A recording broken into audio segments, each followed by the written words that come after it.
Live from the New Jersey Weed Man's Joint. It's fully baked ignorance. No?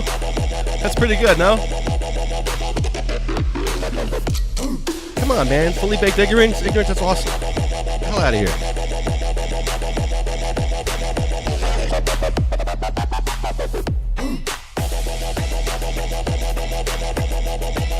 Guys, say something. Say something, tough guy. We're starting the show early today. I'm sorry.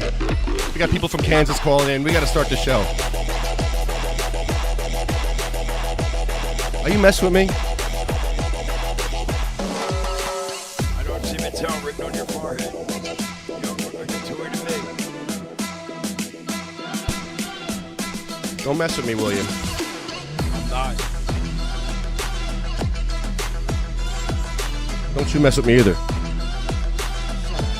Can't hear you either. All right. We're on. Ew, dude. Turn me up a little bit. Hello? The music's kind of loud. Turn the music down. Welcome to the show, folks. Hello, Ariel. What's good? Hello, William. New Jersey Weed Man. Ow! Hello, everyone. Ghost. What's going on? Pardon me. Pardon. Weed Man gets the white mic. Why is that? I don't know. He just happened to get the white mic. Hey, I want the white mic. JK. All right. How you feeling tonight, dude? Well, I feel terrible, actually. I need to medicate some more. Same. Let's do it. There's a lot of sick people out there, a lot of people in pain. Yep. And we're actually, we got a big show tonight. We have Sarah Weber calling from Kansas. She's a warrior. She's been fighting epilepsy, drop seizures, just like your mom, William. Oh, my goodness. I can relate. And it's scary. The pictures. Did you see on my timeline the pictures of Sarah? Yes, I did. Beautiful girl, even with a black eye and broken tooth and her hands all ripped up. Unbelievable what she's gone through. That was a burn, actually. Her finger's a burn. Well, look who's here. Hello. When I first saw her hand, I thought it was from the her dropping on the ground and her hand rubbing Rubbing what? while she was going through the cold. Hello. Hello. While she was going Good, through her how are you? seizures. I know. Hi, Karen. Welcome. Hey. Hi, Karen. Hi, Karen. Another patient, a medical Hey, marijuana girl. patient in New Jersey. David, how are What's you? up? Are you a medical marijuana patient too, or not Hey. yet? You're working on it. Nice to see you. We're working on yours. Same. Come here. My name's Ariel. Good. How are you? What's your name? David. David. Ariel. So long. It's Meeting on air. So we do have Sarah calling in a second. She just called us, and 2 she'll be minutes. calling back in a minute. She's a warrior, man. She's tough. It's a tough Yeah. chick, man. And she can't get cannabis. She's suffering and waiting in Kansas. It's a shame, dude. She would be Makes no arrested. sense. Yeah. She'd be arrested and tased in Kansas for using cannabis. Oh my god. No, well, what they would probably do in Kansas is arrest her and take her children from her. Oh my god. Yeah. That's what they do now. It's ridiculous. Yeah. Yeah, I actually have a video here. Where is this video? She sent a video. She said, "I saw it. I have it. Yeah, we saw It's like that. a minute and 6 seconds or Yeah, something." it's sad. She wanted you to add it to the to your video. Wait, man, you got to do that now? Yeah, it's kind of He likes to fuck with us. He's just fucking with us right now. Yeah, I thought Weed you man, were this on is the Weed show Man being tonight, passive dude. aggressive. He's Yeah. he's just doing his little thing He's right a now. lion. And he's ignoring us now. He's like, I'm just gonna ignore them and just Yeah. fuck with them and fuck with their show. Yeah. They think they're gonna come to my place and do a fucking radio show? Really? Yeah. Huh? How dare these white guys? I'm not white, remember, Weed Man. I'm part Native American. Yep. So is Ariel. And William, I don't know what you are. Are you white? What are you? You Scottish? I'm No. Scottish. I don't know. I know my mother's parents came from Ireland. Oh, cool. Irish. I'm Okay. Irish too. Nice. So then from my father's side, there's maybe some German and Pennsylvania Dutch. Mm-hmm. That's cool. I'm an American. Yep. Melting I'm pot. not like a full bred. I don't think anybody is. No, not anymore. All right, here, check this out. This is Sarah's video. Check this out. And we're talking about my mom's seizures in that book. Are we on? Video? What Are happens we when mom online? has seizures? Yeah, I think She's so. flowers and not gonna sound this time, okay? Okay. And it's a slow sound. And she stops talking Yeah. and she shakes And she shakes. Does it scare you? a little bit. Yeah.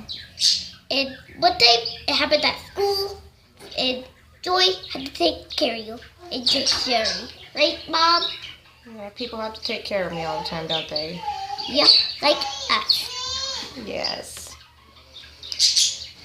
I love you. You want to ask why is mommy still waiting? Why is Mommy still waiting? Can you answer that in our, can you subscribe that in our video? Yeah. Why is my mom still waiting?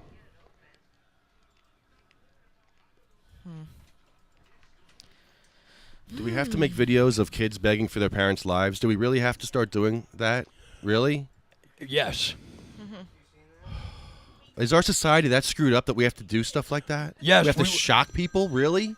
No, what This we is- have to this we is- have to tap their emotional state No, in they order don't have in emotions. order to motivate them. I'm They disgusted. don't care. They still don't care.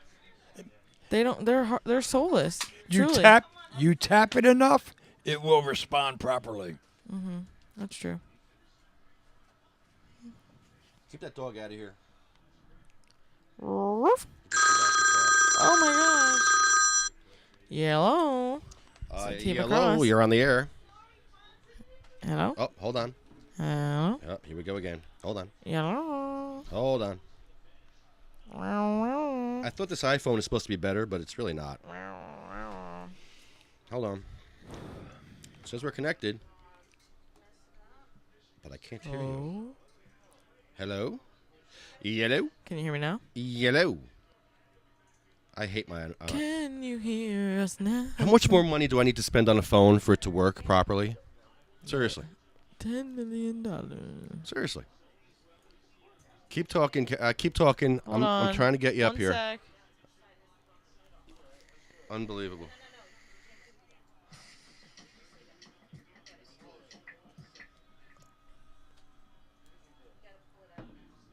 Hold on. Hang on.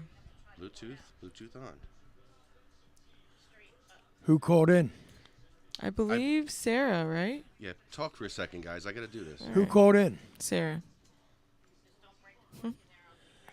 I can't. I can't. All right, I'm gonna have to yell at both of you. I can't do sound. I can't do troubleshooting and be a host at the same time. I just Oh, can't. wow. So can you guys? I will take over. This is, Oh, well, please. it's on now, so you can Excuse me. relax. Would you start reading the Okay. book? Thank you. I finally hear you. It's on. Lefty, you're causing I'm hostile situation. Like Sarah, like wants to feel Sarah- good vibes when she calls. Sarah, I'm Jeez. sorry. I can't get this phone working. Can you hear me now, dear? Oh my goodness! I can hear two people fine. I can hear a girl and a guy. Hey, Thank you, Sarah. Hey, I hear Lefty, and what's your name, dear? Ariel. Ariel. Hi, Ariel. Hey, nice to meet you. Well, Nice to meet not you, too. technically, but you know. And I know it. hello, how are you? It's Weed Band waving. You know what? You guys have all been so inspiring to me. You know, this has been one of the best things that's happened to me in a long time is getting involved. You know that? Nice, dude. Yes, I do. It really has. It has really increased my self-worth, and it's given me a lot of hope that I have a chance of living a quality life again. Wow. Yeah, you do. You do. Wow. We also have I don't know what to say. we also have Wow. William here Yeah, William. to my left. William's He's here. too. Yep. Who? William. William. Hi, William. Hi, Sarah. How are you? Are you? You know what? It's been physically I feel ill, but emotionally I'm very emotional right now, and part of it has a lot to do with these clusters coming on, but it's an emotional roller coaster. I'll tell you what, I'm living in a lot of fear right now because of the seizures, but I'm also on fire, and a lot of that's because of you guys. You guys are making me want to kick some butt right now. I'll tell you what. Wow. It's a different kind of emotional than I've had to go through every month, because every month it's just fear, and this time the emotional part is not only fear, but even when these clusters strike, I'm going to strike back. you know? Nice. Yeah, hell yeah. Yes, I do. Oh, powerful. Thank you guys so much. Wow. You're Well, welcome. here's how I see it. From what you were just mentioning, I see it as a form of positive drive for you to be able to move forward with your life. Yes. The excitement that's going on, of the transition of having support, which is going on for you right now. I agree. You know, which definitely increases your self-esteem It does. along with your Yes. self-confidence, and that also helps. Yeah. Epilepsy has taken my self-esteem away from me, and now epilepsy has given me a different kind of self-esteem. It's It's a different so weird. perspective. Yeah, it's so weird. Yeah, it's a different Gosh. perspective. I don't think you need any help with your self-esteem. I think you're beautiful. Well, Not to be a thank creep you. weirdo. You know, Even No, even you a know, even I've a black. always had a problem with that. You know Oh, what? no. A million people could say that, but it's No, I know what you something mean. that I had to struggle with. Yeah, you know, even before epilepsy, it's something that I struggled with. Yeah. The epilepsy has made it a lot worse. Mhm. You know, with the fact that I feel like I have to be a burden on everybody because I've always been such an independent person, and now when I have to ask for help, it really is sad that I have no choice, especially since I have children. I'm not going to put my children at risk when I'm losing consciousness in my home, and I'm alone with my 2-year-old. My 5-year-old goes to school now, but I still have to find people to come over and babysit myself and my 2-year-old when my 5-year-old's at school. Oh, wow. Right. Yeah. We were just talking earlier about having the seizures and not knowing when they're coming on. There's no indication. Like my You know, mom. every once in a while, you see, I have about 10 different kinds of seizures. Okay. And, every once in a while I do get an aura, but not all the time. And, it's weird because sometimes I'll have auras all day with no seizures, and sometimes I'll have seizures all day with no auras. Right. Yeah. So epilepsy is just so weird. It's so hard to explain. And, you ask any doctors, not only here in Kansas, but everywhere in the United States, none of them can really explain epilepsy. You know that? It's different for everybody, too. Yeah, it's like a personal thing. It is. Hey, Sarah. Yeah. Hey, Sarah. Yes. This is Weed Man. I want to say hi, too. I'm just kind of chiming Hi. in. How are you? I'm hanging in there. I'm doing really good now. I'm talking to you guys. It feels good to be a part of something. It really does. I hear you. When you just mentioned auras, it like Yeah. totally brought back a little segment of my life that lasted about a year and a half. But I fell off of a roof in I think it was 95 or 94. I can't remember. But I fell off a roof, got knocked out, and I got what they diagnosed it as having post-concussion. Wait a minute, I can't remember the name of it, but it was a it's basically a head Gosh, injury. there's some weird names Yeah, nowadays. it was a gosh. head injury thing. But then for like a year and a half, I used to have auras. I wouldn't actually Yeah. have full blown a seizure, but I might Yeah. I would feel it. I would stop moving. I couldn't move for a minute or two, sometimes 30 seconds, but I wouldn't lose consciousness or hit the floor or anything like that. But I would get that whole dizzy feeling or that whole feeling like something's getting ready to happen, and it lasted for about a year and a half. But mine came from a head injury, and then it like slowly went away. I think maybe 5 years ago I had one again, but maybe in the 2000s I had maybe 2 or 3 of them. But there was a period of time in the 94, 95, whenever it was, for about a year and a half, I was having them constantly. Doctors still consider those seizures. They Yeah. call those simple partial seizures. Right. Auras are simple partial seizures still. But, they're different for everybody, too. Like I said, sometimes it lasts all day.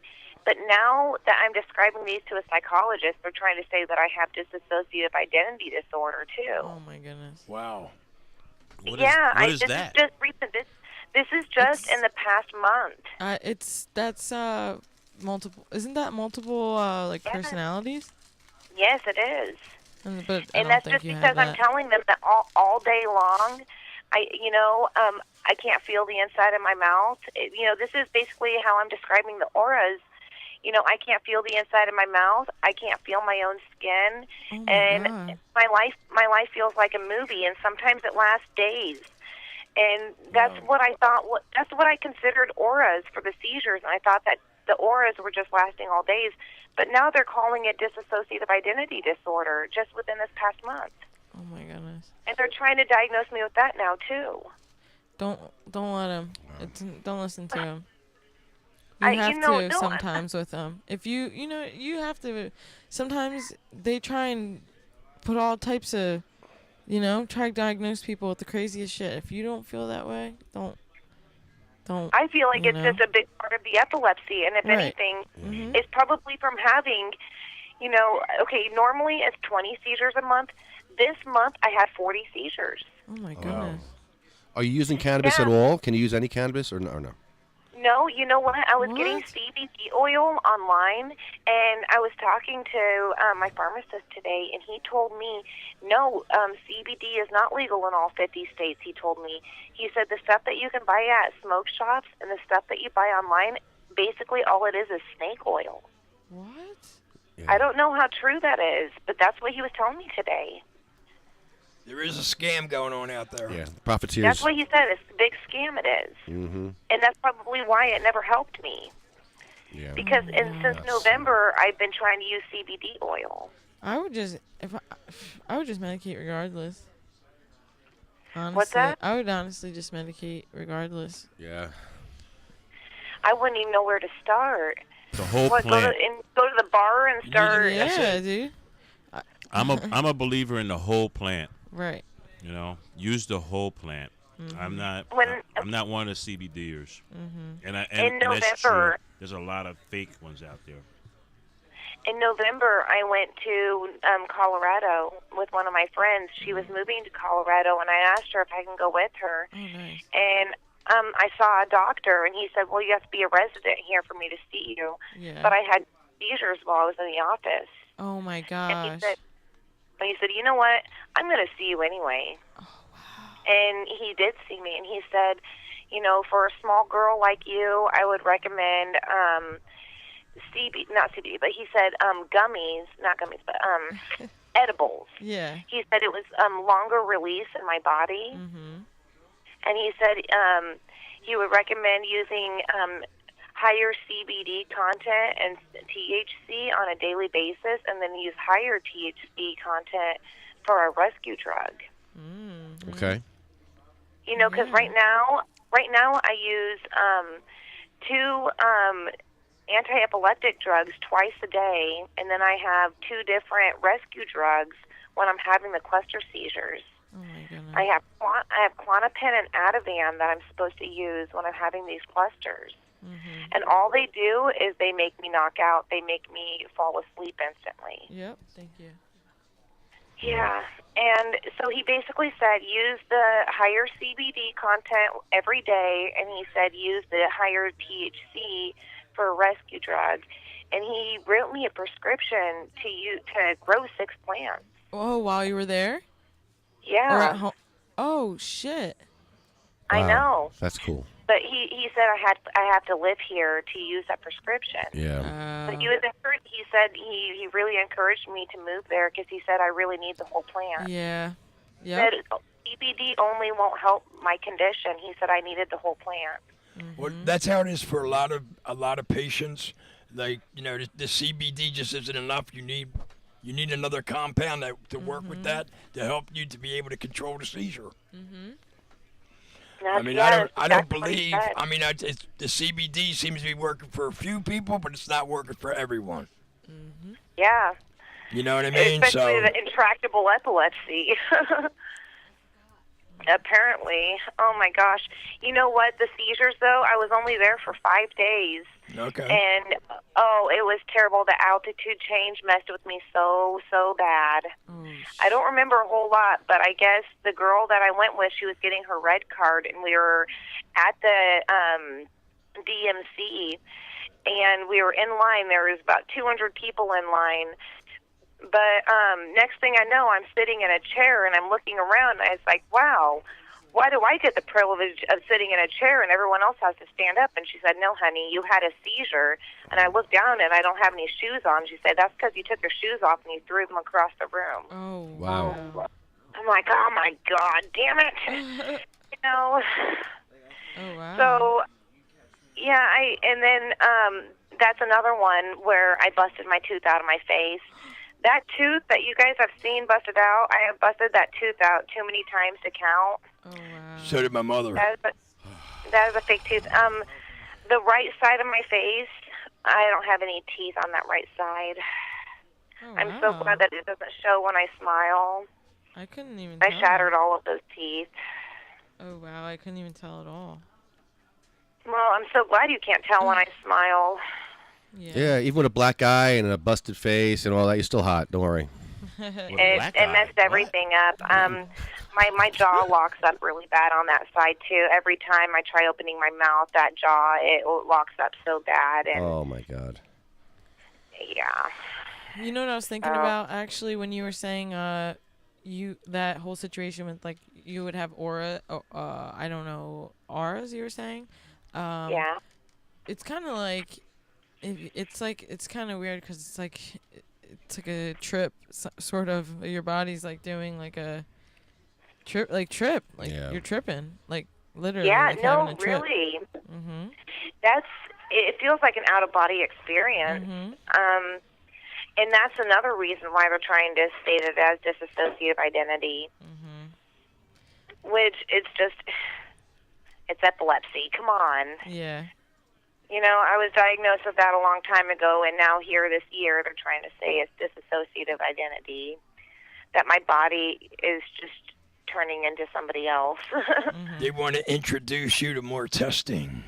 And more drugs. Yeah, they're trying to make more money. Yeah. You know what? They said right before I left my psychology appointment, it was on Tuesday, she said that she wanted to try hypnosis on me.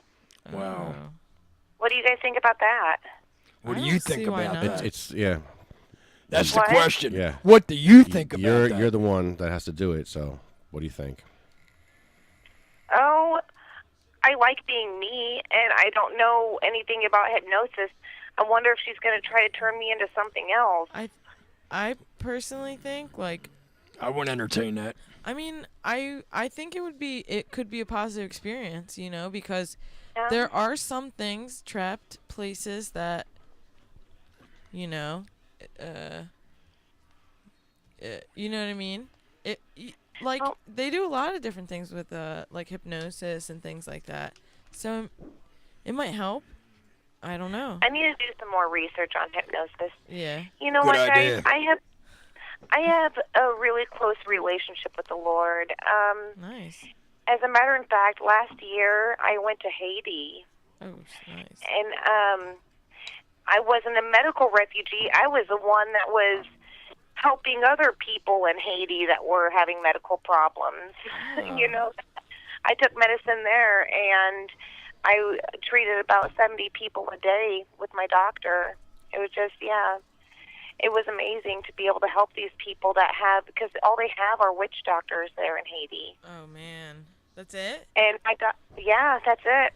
My doctor built a clinic there about 6 years ago, and she goes there. Well, she's not my doctor anymore, but she was my OB doctor. Oh, okay. And she goes there twice a year. And I woke up after surgery having a D&C done, and she asked me, she said the Lord asked her if I would go to Haiti with her. And wow. so, yeah, after I woke up from surgery, I was wondering, gosh, am I tripping or what? Wow.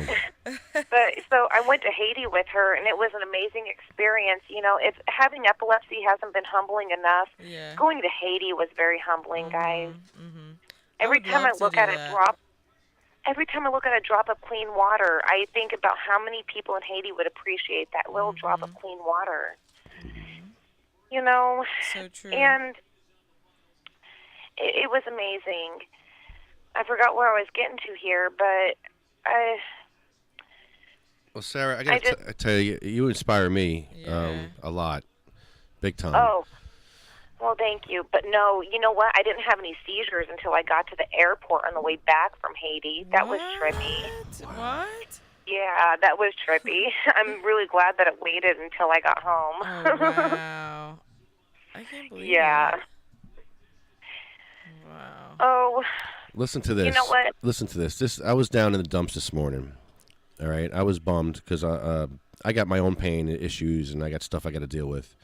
And like most patients, there's things I can't do anymore, and I'm trying to wrap my head around not dealing with doing these things anymore. Like sports, I used to play drums, I used to be a ski, I used to do all kinds of stuff, and I can't do anymore. So I was down this morning, and I'm like a little bitch sometimes. I feel sorry for myself.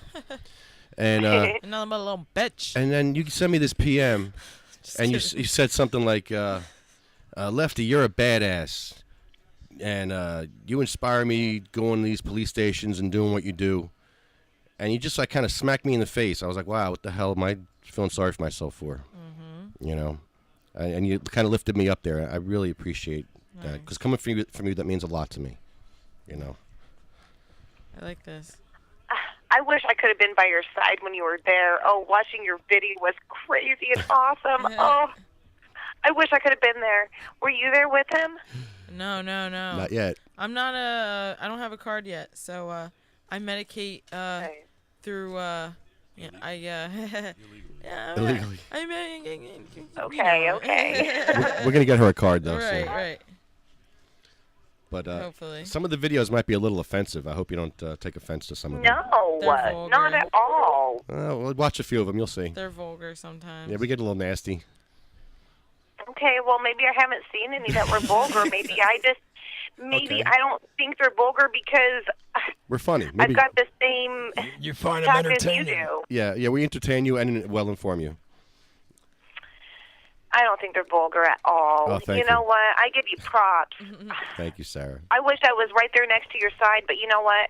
I probably would have been more vulgar, and I am really nervous about going to this lobby day here at the chili cook-off, here in Kansas. Do you know about that coming up? No, what's happening? You guys don't know about this? No. Oh my gosh, guys, we have a chance to talk to the state, to the Topeka board. And guys, sometimes if I don't get my voice heard, I might get a little fiery. Mm-hmm. And I hope handcuffs if they don't hear me. I'm serious. And I kind of want to take my daughter. My mom is the one that's going to take me because I can't drive. My best friend is going to go with because my best friend, she has been the one that was injecting me with medications every 48 hours when, and she has seen me go through hell, and she has supported me. She's the one that's taken me to the emergency room numerous times, so she's going to go with. I'm going to have a lot of support going with me. It's going to be a chili cook-off, too, so my dad is making a giant pan of cinnamon rolls. Ooh. Yeah. Wow. But I also get a chance to talk to them, and I really hope I don't get too hot-tempered because I do have a tendency to. And if they get cocky with me, I hope I don't get too cocky back, Yep. Well, it's your I life. please pray that I don't get too cocky. No, I think you should. You have to stand up for yourself. Stand up for And, yourself. and then I'm hoping that I do because they do need to hear it. Yeah. I'm going to make a poster, and guys, you haven't even seen the most gruesome pictures. You guys have seen some pictures, but you guys haven't seen all of the surgery pictures. Heartfelt. I've seen the one with your VNS and your chest, and that looks awful. Yeah. Guys, I only posted the pictures that I thought were necessary for the internet. You know what? God. Right. Some of these pictures would make you guys vomit. I am serious. no. Oh, I don't think so. And some of these pictures, I don't know if I want my friends on Facebook seeing, Oh, yeah. I've been a little bit discreet with these pictures, and if you see these pictures and you think, oh, that's discreet, then you should see some of these other pictures, okay? When I tell you these pictures are discreet, I'm meaning these pictures are discreet. Yeah. Yeah. So I want to make a poster, and I'm going to put some really gory pictures on there, and that's what I'm going to take to this lobby day on the 24th. And I'm going to get cocky, guys. Okay, You have maybe I to shouldn't say sometimes. that. I shouldn't say that. Oh, No, you're playing offense No, is what you you're have doing. to. Yeah, hell yeah. I am worried about myself, though. I'm worried and about maybe you, I should too. take my 5-year-old. Yeah. No, I personally am a mother myself. My daughter will be 2 in February, so we have to stand up as like regular people. Like that's the thing is like they find this like, oh, marijuana, like, oh, like la la la, like okay, like I'm a mom, like like it's not that serious. Like they take it like no normal people. Like you can't be a good mom or whatever if you smoke. It's Right. ridiculous. Stand up for, moms who smoke. Moms who need to medicate in general. If Anna had a mom that was not black and blue all the time or wrapped up in bandages, Yeah. then that would be wonderful, yeah. Yeah. And I think that it would be very beneficial if the state had to hear a 5-year-old talk about Yep. her mom. That's why I thought it would be beneficial to take her along. Mhm. They can hear my best friend, my mom, and my daughter talk about me. Mhm. I don't know what happens when I'm unconscious, Yep.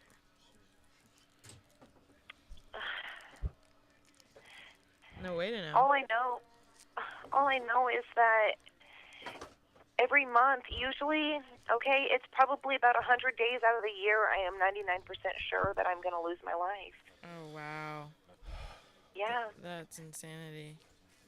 it's true, though. So when you went to Colorado, did you blaze up? Did I what? Blaze up? Oh, I don't even remember. You know what? I had so many seizures the whole time I was there, I don't even remember. The altitude change really messed with me. I do remember the secretary there at the doctor's office. I don't really remember seeing the doctor too much. I remember the secretary because she was telling me that her best friend was having seizures. Oh wow. And her best friend refused to see a medical doctor about marijuana because she was against it. What? So she asked me, So she asked me if I would reach out to her friend, and I did. Oh wow. Yeah, so I think that's the only reason I remember that so much. My memory has gotten terrible, guys. Mine too. I could plan my own surprise party. Yeah. You got jokes, huh? What? You got jokes, huh? I think we have different slang and lingo from New Jersey and to Kansas, Yeah. right? Yeah. How do you say Yeah. dog? How do you say dog? How do you say what? Dog. Dog. Dog. Dog. Dog. I say it I don't normal. understand. Yeah, I don't Sorry. either. Lefty, It's sorry. dog. Dog. Dog. He's from North Jersey, so he's a little It's called a he has dog. this accent. Yeah, it's different lingo than Kansas. I'm sorry. It's okay. Dog. You call it a dog? Dog. A dog. That's like a homebody, right? Almost like Boston, huh? Like, what up, dog? What up, dog? Is that what you mean? No, I think he was just asking how you said how he was talking about himself, how he says dog. Yeah, we're just being silly here. Okay. Sarah, we have a book here by William's mother. It's called, it's by Joan Ford. It's called The Falling Sickness. And Yeah, Ariel's going to read a couple of pages out of this book. that would be awesome. It's very riveting, actually. I'm going to close my eyes while I listen so that I can absorb it more. Okay, you got it. I'm closing my eyes. All right, with that, we give you Joan Ford from Caesar to Me, The Falling Sickness, read by Ariel right. Ons. All right. So we got a little excerpt by Joan L. Ford, Page 8. which is You good. William's mother, to be in, as a matter of fact. Anyways, so we're just starting in randomly, so bear with me. We're just gonna end off randomly, so bear with me. Yeah, guys. she's going to school with her friend Barbara. Yeah, Yeah. they're going to school together. She's in school. Back in the and 40s. This is about her story and what she went through and her journey and struggle, as we all have. All right, here we go. I was out of school for 4 days, and when I went back to school with Barbara the next day, I told her everything that Dr. Goldsmith had said and all about meeting his wife. We had been girlfriends since we were 2 years old, and while we were still on our way to school, Barbara said, "Gee, Joan, don't worry, I will always be your friend. Since the doctor said that you have epilepsy and not to be afraid of it, then it sounds to me like you hardly have anything at all. I am with you most of the time anyway, so I will see that you don't get hurt, Joan.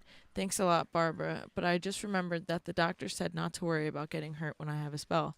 He said that I am dead weight, and no matter how hard I fall, it is most unlikely that I would get hurt, unless I would fall and hit a sharp object, perhaps like glass.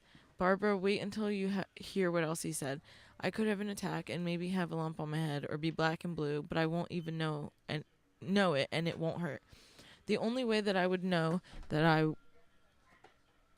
would have a lump would be to feel it, and the only way that I would realize that I would be black and blue would be to see it. These things had occurred while I was having a seizure, but if someone was to hit me over the head while walking down the street, or I had been in a fight and these things happened, I would feel different and should hurt and be sore. Barbara said, "Wow, doesn't some of this stuff sound unreal?" And I said, "It sure does. It's really unbelievable when you get down to it." We finally arrived at school, and I said, "I can't go to class with you right away, as I have to bring the report from the doctor to the office." I had to wait for 1 hour outside the classroom before I was allowed to enter, as Sister St. John had to explain my condition to the class. First I thought I was imagining the silence in the classroom and the strange looks. It seemed odd to me that nobody was smiling. I had finally convinced myself that the actions of my classmates were all in my mind, and when it was time to go home for lunch, Barbara and I started home for lunch, and she said, "Wait until you hear what Sister St. John told the class about you before you came to class today. Sister told the whole class that you were possessed by the devil." Wow. What? It's fucked up, right? Pardon my language. "And the devil had taken over your soul. The only thing that we could do was to pray to God." Wait, can you repeat that? Can you repeat that, please? What did she say? She's possessed by the devil. Yeah, the nun told the class that she was possessed by the devil. Possessed by the devil. Mm-hmm. No, I've been told that too. Okay. Wow. You she have? messed up. Yes. By who? Who told you that? But people in the previous town I lived in, just about 15 miles away from here, they wouldn't let me go to the church that they were in. They asked me to leave. Wow. You gotta be kidding me. What church is No. this? I'm gonna go there. What church and what town? Yeah, I'm gonna Please. go there. It's the Baptist Church in Waterville, Kansas. I lived there for 6 years, and I couldn't make any friends there. Wow. And I lived there for 6 years, and I went to that church 3 times, and the third time they told me that they did not want me coming back because I was possessed by the devil. Wow.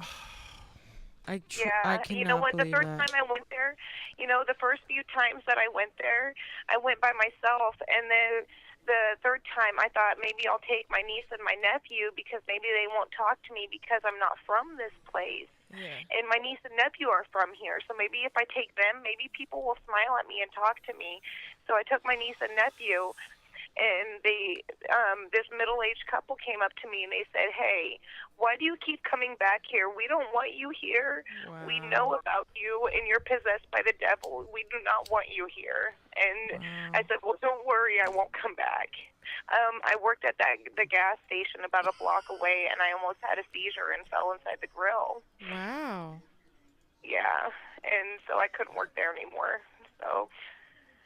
Go ahead. I'm so sorry. Oh no, it's Sarah, go fine. ahead. Wow.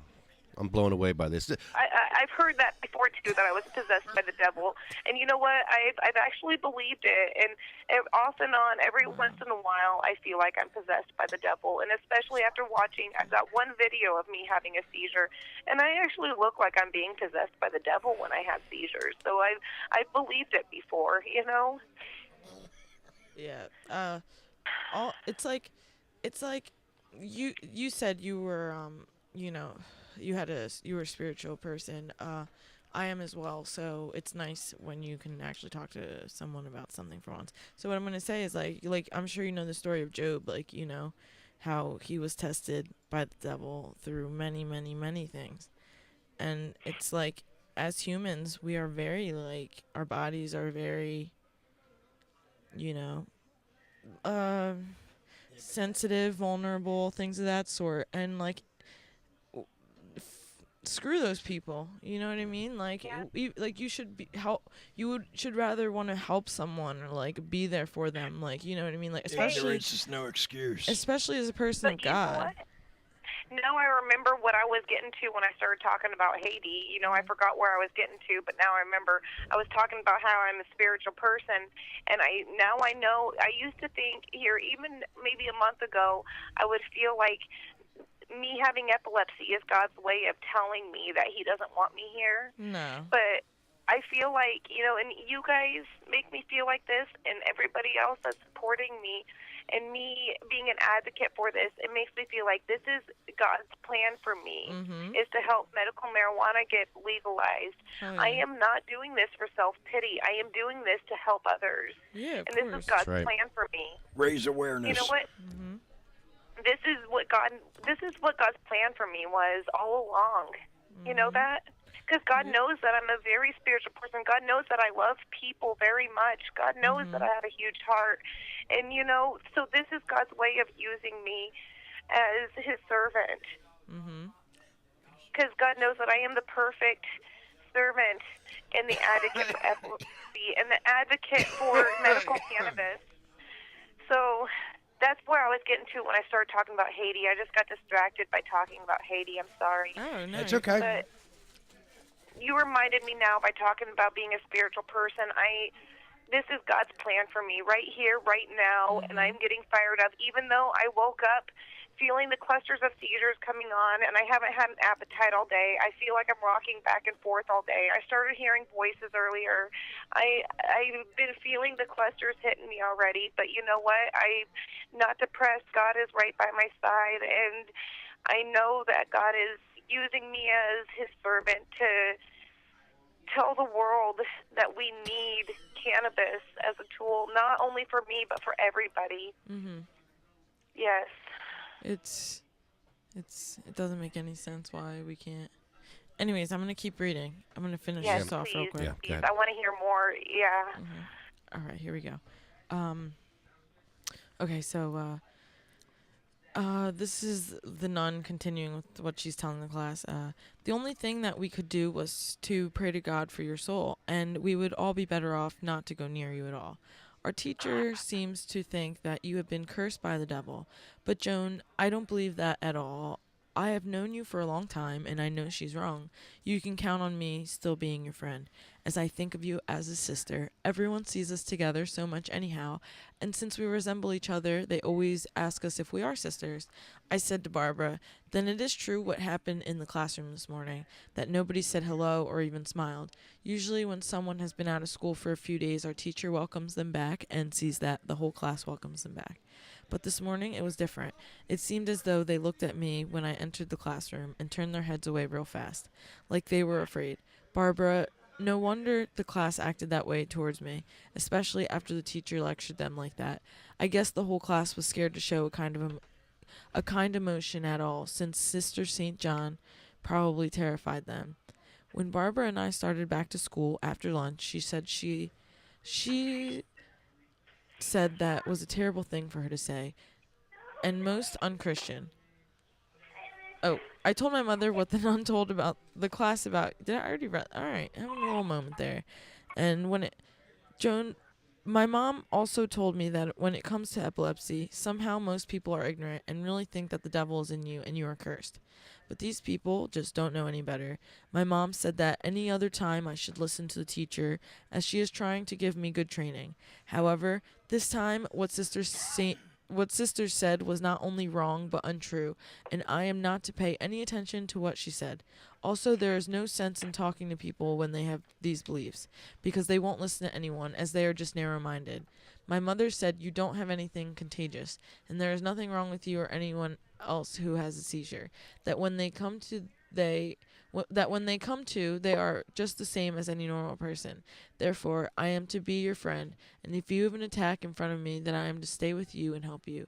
But just don't say anything to our teacher. Barbara and I were surprised to see some of the kids in our class coming back to school with their mothers, holding them by the hand. Barbara said, "What do you think of that? Look at the mothers taking those kids to school just like little babies. You know, those mothers never took them to school before, not even when they were sick. Joan, I bet they told their mothers what Sister St. John said about you. And look, some of those kids used to race us to school practically every day, and now they are not even looking at us." On my way home from school that day, I happened to see my girlfriend, Patricia, and tapped her on the shoulder to say hello. When her mother appeared at the door, her mother called her and said, "Patricia, I told you that Joan is crazy and you are to stay away from her. Now for disobeying me, you will be punished." I went across the street and told Barbara and her mother what happened, and her mother said, "It is not you that is crazy, it is the neighbors, and I am going over to see your mother now." As Barbara's mother was talking to my mom, one lady knocked on the door and told my mother, "Keep your daughter away from mine from now on, as she is just not right." Barbara's mother answered, "Do you mean to say that Joan has changed since the other day? You certainly seemed to think she was all right then. It's not her that's nuts, it's you, as you speak nothing but nonsense, and are not helping your children with your stupidity." My mom was so upset, and Barbara's mother finally calmed her down by telling her not to listen to silly talk from people like that, and said she would come over every day to see how things were going. Also, let me know if I can help you with anything, as that is what neighbors are for. And remember, Joan is seeing a good doctor, and he should know what he is talking about. Wow, Wow. that's nuts. You know, I don't know what that's like from a kid's perspective, but I know what it's like from an adult's perspective when people don't want anything to do with me anymore because of epilepsy. Probably really hard as a kid. At least as an adult, you kind of know It's yourself. very hard as a kid. I can't imagine going to school and dealing with epilepsy. Nope. No. Wow. How does your child deal with it? What is your child's name? She has it? Anna, well, I've got a daughter, a 5-year-old named Anna, and a 2-year-old named Isabella. So how does Anna deal with it? She seems to deal with it You know well. what? Anna is one of the smartest and sweetest daughters in the world. You know, when she actually learned how to speak Spanish when she was 2 years old. Oh, wow. I know, she is so smart. How? Because she's got a very dedicated stay-at-home mom. Oh, wow. You Yeah. taught her Spanish at 2? Yeah, I do know quite a bit of Spanish, and I do know how to speak Creole, too. Oh, wow. Yeah. So, Anna, she knows, okay, whenever I do lose consciousness and get very disorientated, if I am alone with her, she does know how to call her grandma, who lives 4 miles away. Sometimes she uses that to her advantage, though. Yeah. Oh, I'm sure. Well, Yeah, I'm sure. she doesn't do it so much anymore, but she used to. But, no, and then, you know, after years of journaling and learning my body clock a lot more, you know, I get people over here to babysit me. I know that sounds really silly, doesn't it? No. But No, I when you- just don't want to put my kids Not at at all. risk, and I don't want to put myself at risk. No, you told me you're afraid to even take showers sometimes because you're afraid to fall in the shower, and Well, I can't imagine. I can't imagine. you know what happens quite a bit, and this is really scary, but quite often, in the middle of the night, I have nocturnal seizures, Oh, man. and I wander around the house. It's kind of like sleepwalking after the disorientation stage. First, I do the shaking and drooling in bed, and then I get up and I wander around the house. And a lot of the times, I go outside. Yeah, so sometimes I wake up in the morning outside, usually on my back porch. Oh But when I wow. wake up, I don't even know that I'm at my house. I'm in my robe, and I'll knock on my door for about 10 minutes until I realize that I'm home. Wow. Yeah, and so the first thing when I finally realize I'm home, the first thing that comes to my mind is, oh shit, where's my daughter? Oh And my so goodness. it's like an instant panic attack, and I'll run around the house looking, and if my 2-year-old's awake, she might be playing up in our sister's room, or she might be playing in the closet. There's one time she was in her closet, and I looked everywhere except for the closet, and I was about to call 911 because I couldn't find my daughter, Oh but she was playing wow. in the closet. Yeah.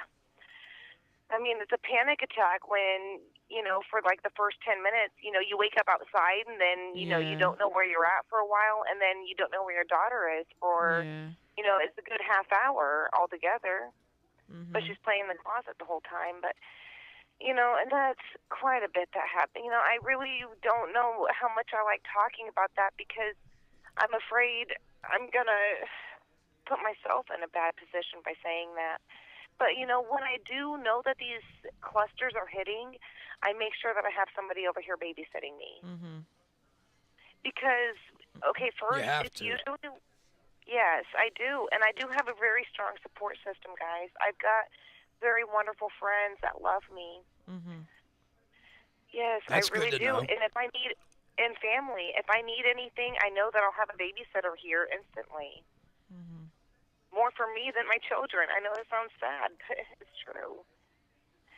Usually the seizure lasts between like, oh, 2 to 7 minutes, Oh. but then the disorientation lasts between 2 to 2 hours, 2 minutes to 2 hours. Sometimes longer. Yeah, it's kind of like watching somebody that's blacked out drunk. Oh wow. Yeah. I do the most weirdest things, and I'll have the weirdest conversations with you, and you'll be like, what the hell is wrong with that person? Mhm. And you try to tell me what happened afterwards, and I won't know anything that happened. It's Yeah. crazy. I when I was I guess I was 19 before I had a whole bunch of things in 2012 happen. I had a whole bunch of surgeries, but before that, I had something called a syncope, and it's like I was all right. I was with my boyfriend at the time in the car, and like we were holding hands, but we were driving to a storage unit to help his mom out real quick. And all I remember, okay, so I'm gonna just put it. I was smoking a cigarette, okay, and I don't know if that's anything to do with it, but anyways, my stomach starts to hurt really bad, like very like a really pain, like drop, like just really bad. And so I throw the cig, and then what'd you say? Anyways, that wasn't the problem. So all I know is that I start to like go down into like blackness, and then so I lose my consciousness. And that was normal because when I was younger, I used to pass out, but it wasn't just normal passing out. It was like I was passed out for a little bit. And then when I came to, it was like, it was so weird because I know it sounds so cliche and so ridiculous that I'm saying this, but I literally was like coming like back up, like to light. Like I don't know how to describe it. I was literally coming back up to light. And when I came back to, I didn't know where I was. I didn't know and I instantly just started crying. Like all my emotions just instantly like hit and I just started to cry. I And know what you mean there. and so I went to a neurologist because I was like, what happened? And he gave me this whole explanation on syncope versus seizures. And then it's strange because in the next month, I had a whole appendicitis situation, and then they found this tumor inside of me, and then it was just like from there, it was just like a domino effect. So it was really strange. So I don't know exactly what you mean, but it like what you were saying, like everyone has different. It affects everyone differently. That was nothing compared to like I'm sure Yeah, what. it sounds very very similar, though. You know, it sounds Yeah, it like you does. can relate on a similar level. Yep. Yeah. Uh, It's scary, isn't it? mhm. Yeah. It's I'm glad that you can relate, you know? Yeah. You can understand how scary it is. You know, when you just cry randomly. Mhm. Exactly. It's like all your Yeah. emotions. Yeah. Like a release of emotions. Yeah. You know what sucks is I don't know if it's the epilepsy or, you know, some people have said that it's the Vimpat that causes this, the just random crying for no reason, the overwhelming emotions. Mhm. Yeah, Well, something. because it does happen just randomly, and Mhm. the tears just won't stop for the life of me. I'm like, I don't know why you can't stop crying. I feel like that sometimes too. And Is it just being a woman? I No, think I don't I know. think it might be. I think it might be. Yeah, I think it's ladies' hormones, honestly. right. The- And I do have, you know what? These medications have caused me to have a severe hormone imbalance. Yep. Yeah. No, I couldn't even imagine the side effects on the medication you're taking. Yeah. It's terrible. Oh my gosh. You know I what, remember, guys? I have Sarah. written so many different poetry. I have got a lot of poetry that I've written Oh, since cool. being on all this medication. Yeah. A lot of scary poetry, though. A lot of depressing stuff. Mhm. Okay. I have Want something to hear one short written. one? Yes, Yeah. I do. It's called Caving In. Ooh. Caving in. It's a short one. But No problem. Doesn't have to be short. Go ahead. falling into a pit of dreams, she wakes up alone, and then she screams. Still the nightmare has merely begun. Take a glimpse of each monster. She knows every one. Suddenly she knows she's no longer asleep. Reality hits hard and sinks in deep. Without delirium, not a single place to hide. Peace is found in darkness, so she will close her eyes. Damn. I like that a lot. Wow. Wow. And here's another one. This is kind of being a little aggressive with putting my foot down, Mhm. with getting shit done. Mhm. This is a recent one that I've written, guys. And I don't know how well I am at writing poetry when I'm not depressed. I'm the So I same don't know exact how good way. you guys, you know how I mean? I'm Yeah. the exact same way, and it's a Okay. shame I haven't written anything in a few years actually because of that.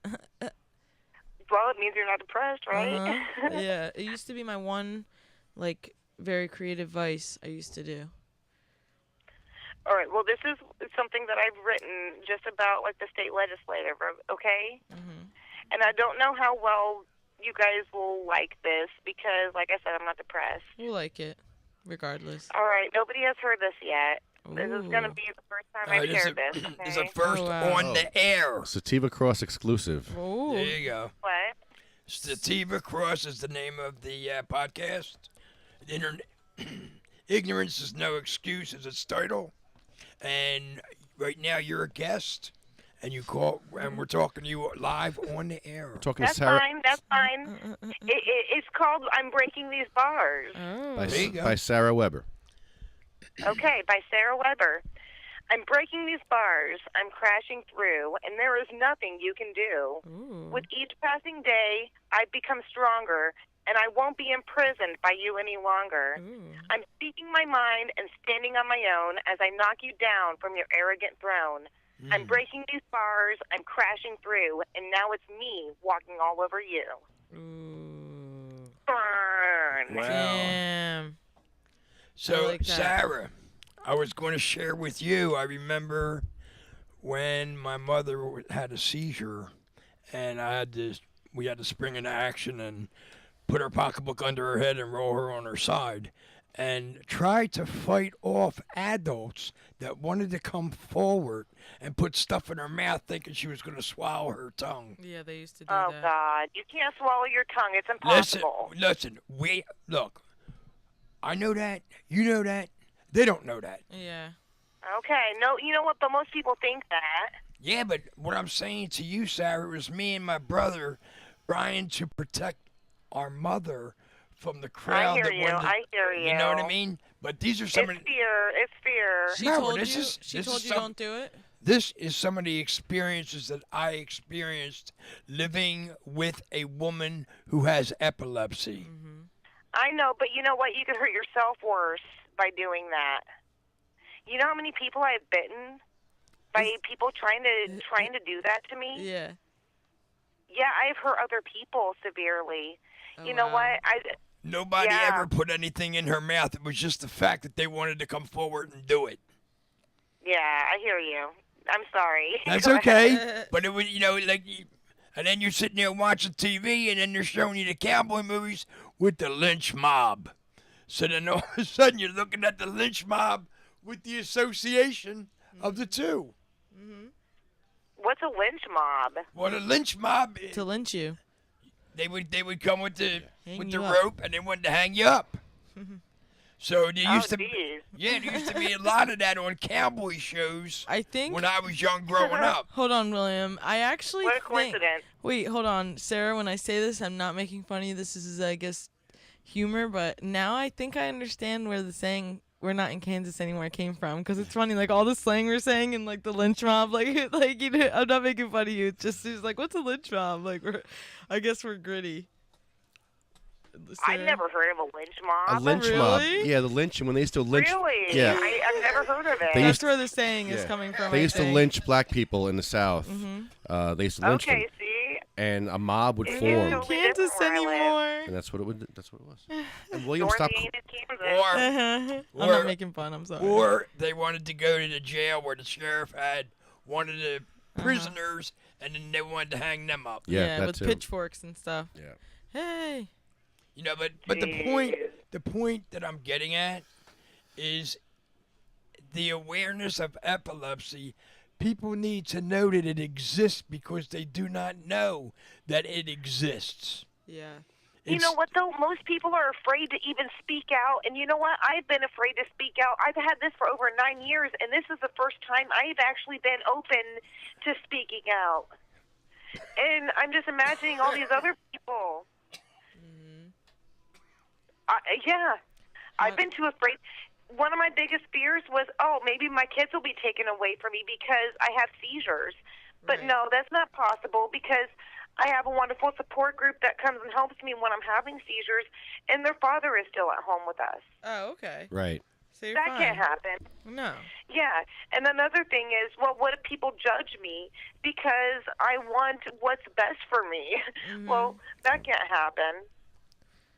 As a matter of fact, you know what? I actually talked to my pharmacist today, and I asked him what he thinks everybody would think of me, and he said, no, people are going to want what's best for you in this town. Yeah. That's You know, nice. here at That's church last Sunday, comforting. they all put hands on me and prayed for me. Oh, wow. You know?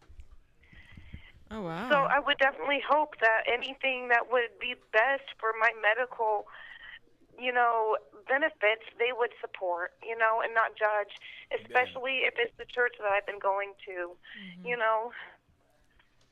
Oh, wow. that they Yeah. would support me So- and not judge me.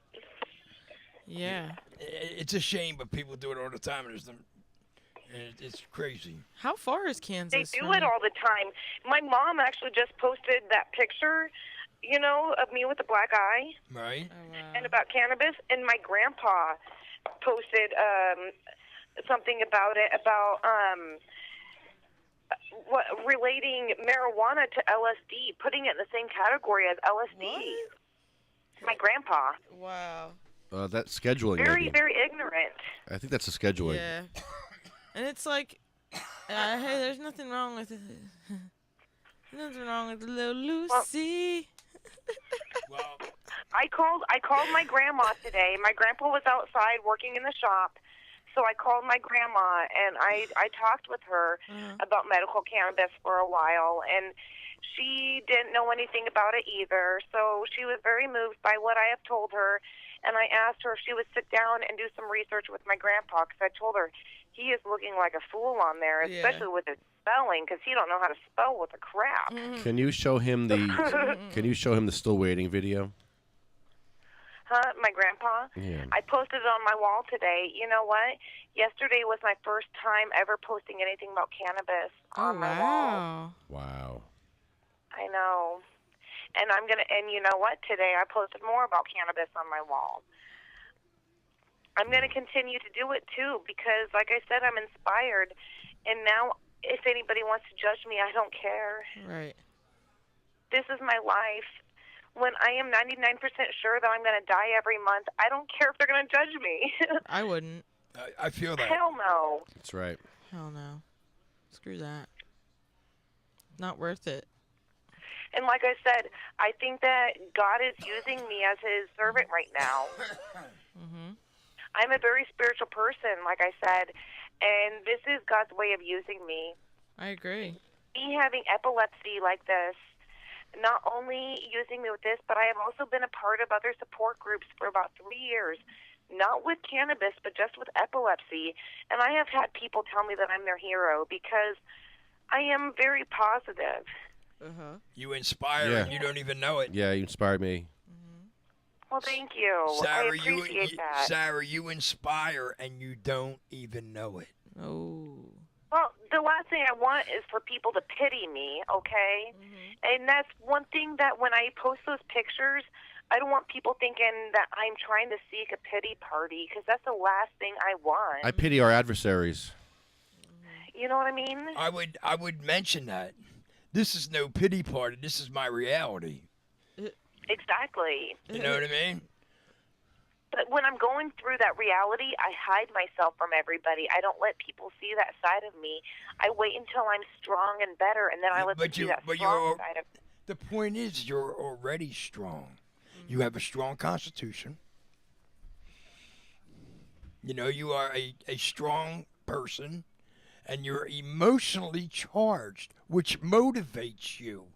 And then if you add that to the other elements of like compassion, empathy, love, the true strength comes forward. Nice. And it cannot help but not be admired and viewed because you can't help but not see it. Yeah, but then you have these people that see you have seizure in public. Okay, 3 weeks ago I had a seizure at church. Do you know how scared I was of what they were going to think of me? At church? Wow. And then I didn't go to church for 2 weeks after that. And I went to church last week. My mom made me and my brother go to church when we were growing up. And Mom, you know, she was going through what she was going through. And then on top of that, I never took it. my father was diagnosed as paranoid schizophrenia from the Korean War. Oh wow. Which was a very good possibility that he had PTSD and not paranoid schizophrenia. Of course. So what that decision did was took the man out of her life and the father out of her children. Wow. And put him in Veterans Administration Hospital in Coatesville and did nothing but just like give him cocktails and prescriptions. Oh my goodness. Yeah. So, and what that did to Mommy, that put more pressure on Mommy because now Mommy's got to find a way to take care of the 2 kids. Jeez. And she had epilepsy, right? Yeah, are you kidding me? She went to school to try to get a better job to get more money to take care of her babies.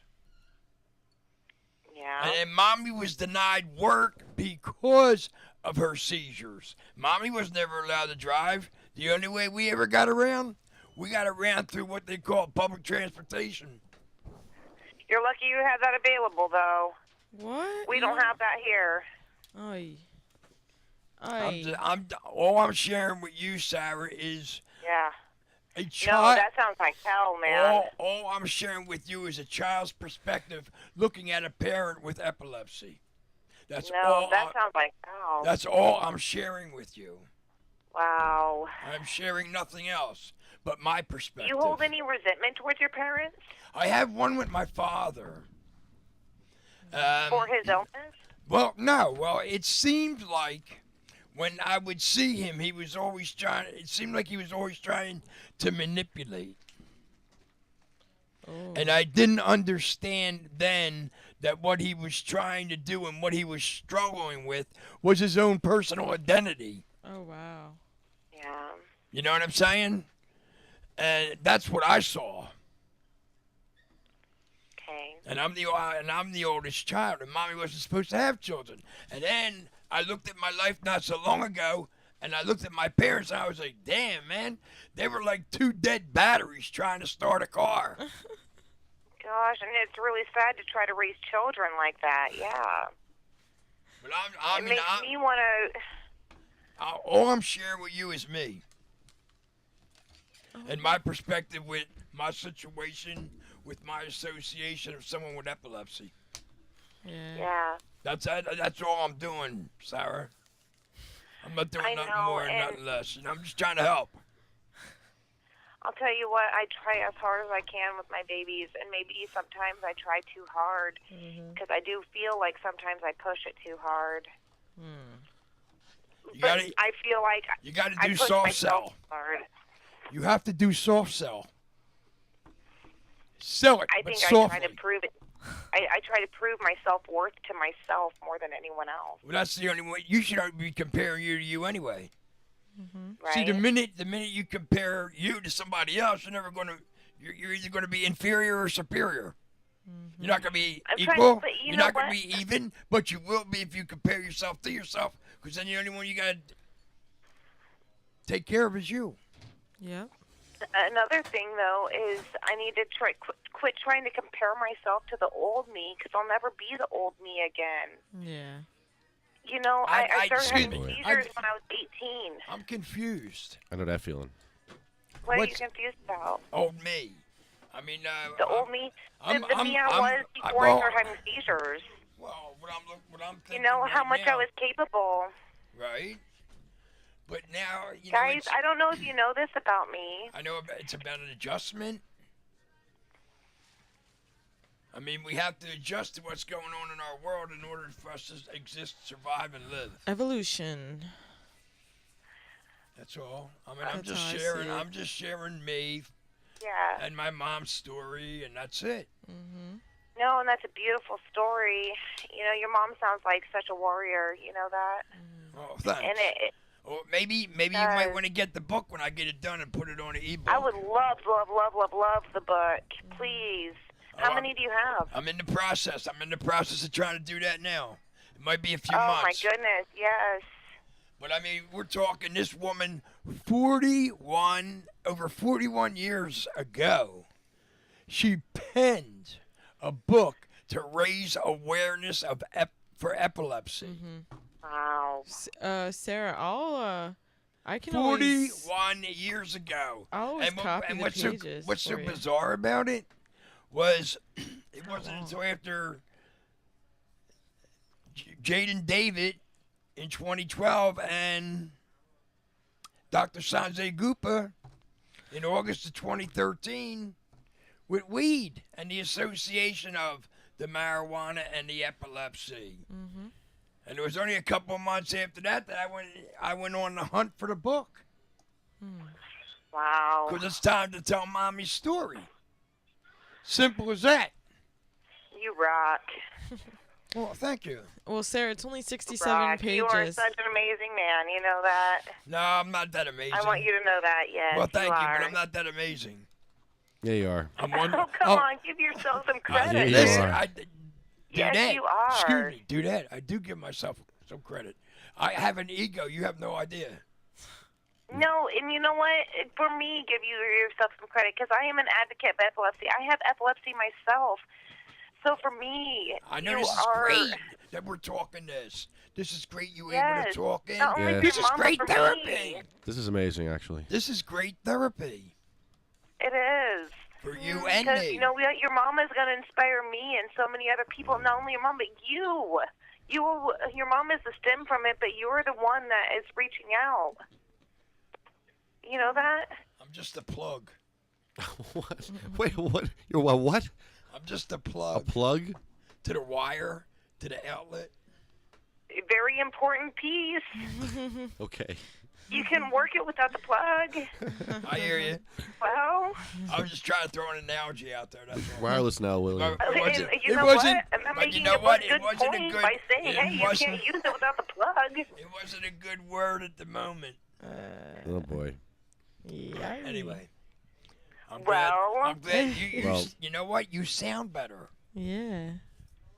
You sound better talking now than you did when you first called in. Yep. I can feel the. I do, don't I? Oh, yeah, you know what? I can feel better. I and can you know feel what? the energy. Smile on my face, I can already feel. It feels better. You know, Yeah. I've got a warmth in my heart right now that feels better. That's awesome. Thank you guys so much.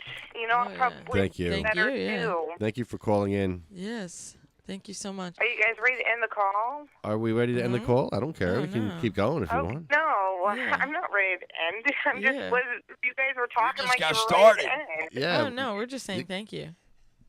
Okay. It's all good. Yeah, we're not going anywhere. Yeah. You want to stay on while we read the news? Yeah.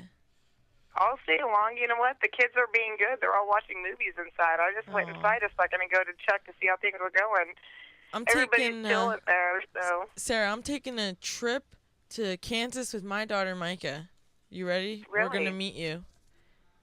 Oh my goodness, really? Yeah, let's do it. Yes. I don't Hey, see my why. parents run a truck stop. Sweet. I live in the middle of nowhere, kind of. It's a really small town. Mhm. That's why it's so hard to really find good treatment. That's why it's really hard to even get a good neurologist. It's a really Yeah. long drive to see doctors. Mhm. But Yeah, we're gonna come yeah, for real. that would be really awesome. Kansas is west, very west. Oh right? yeah.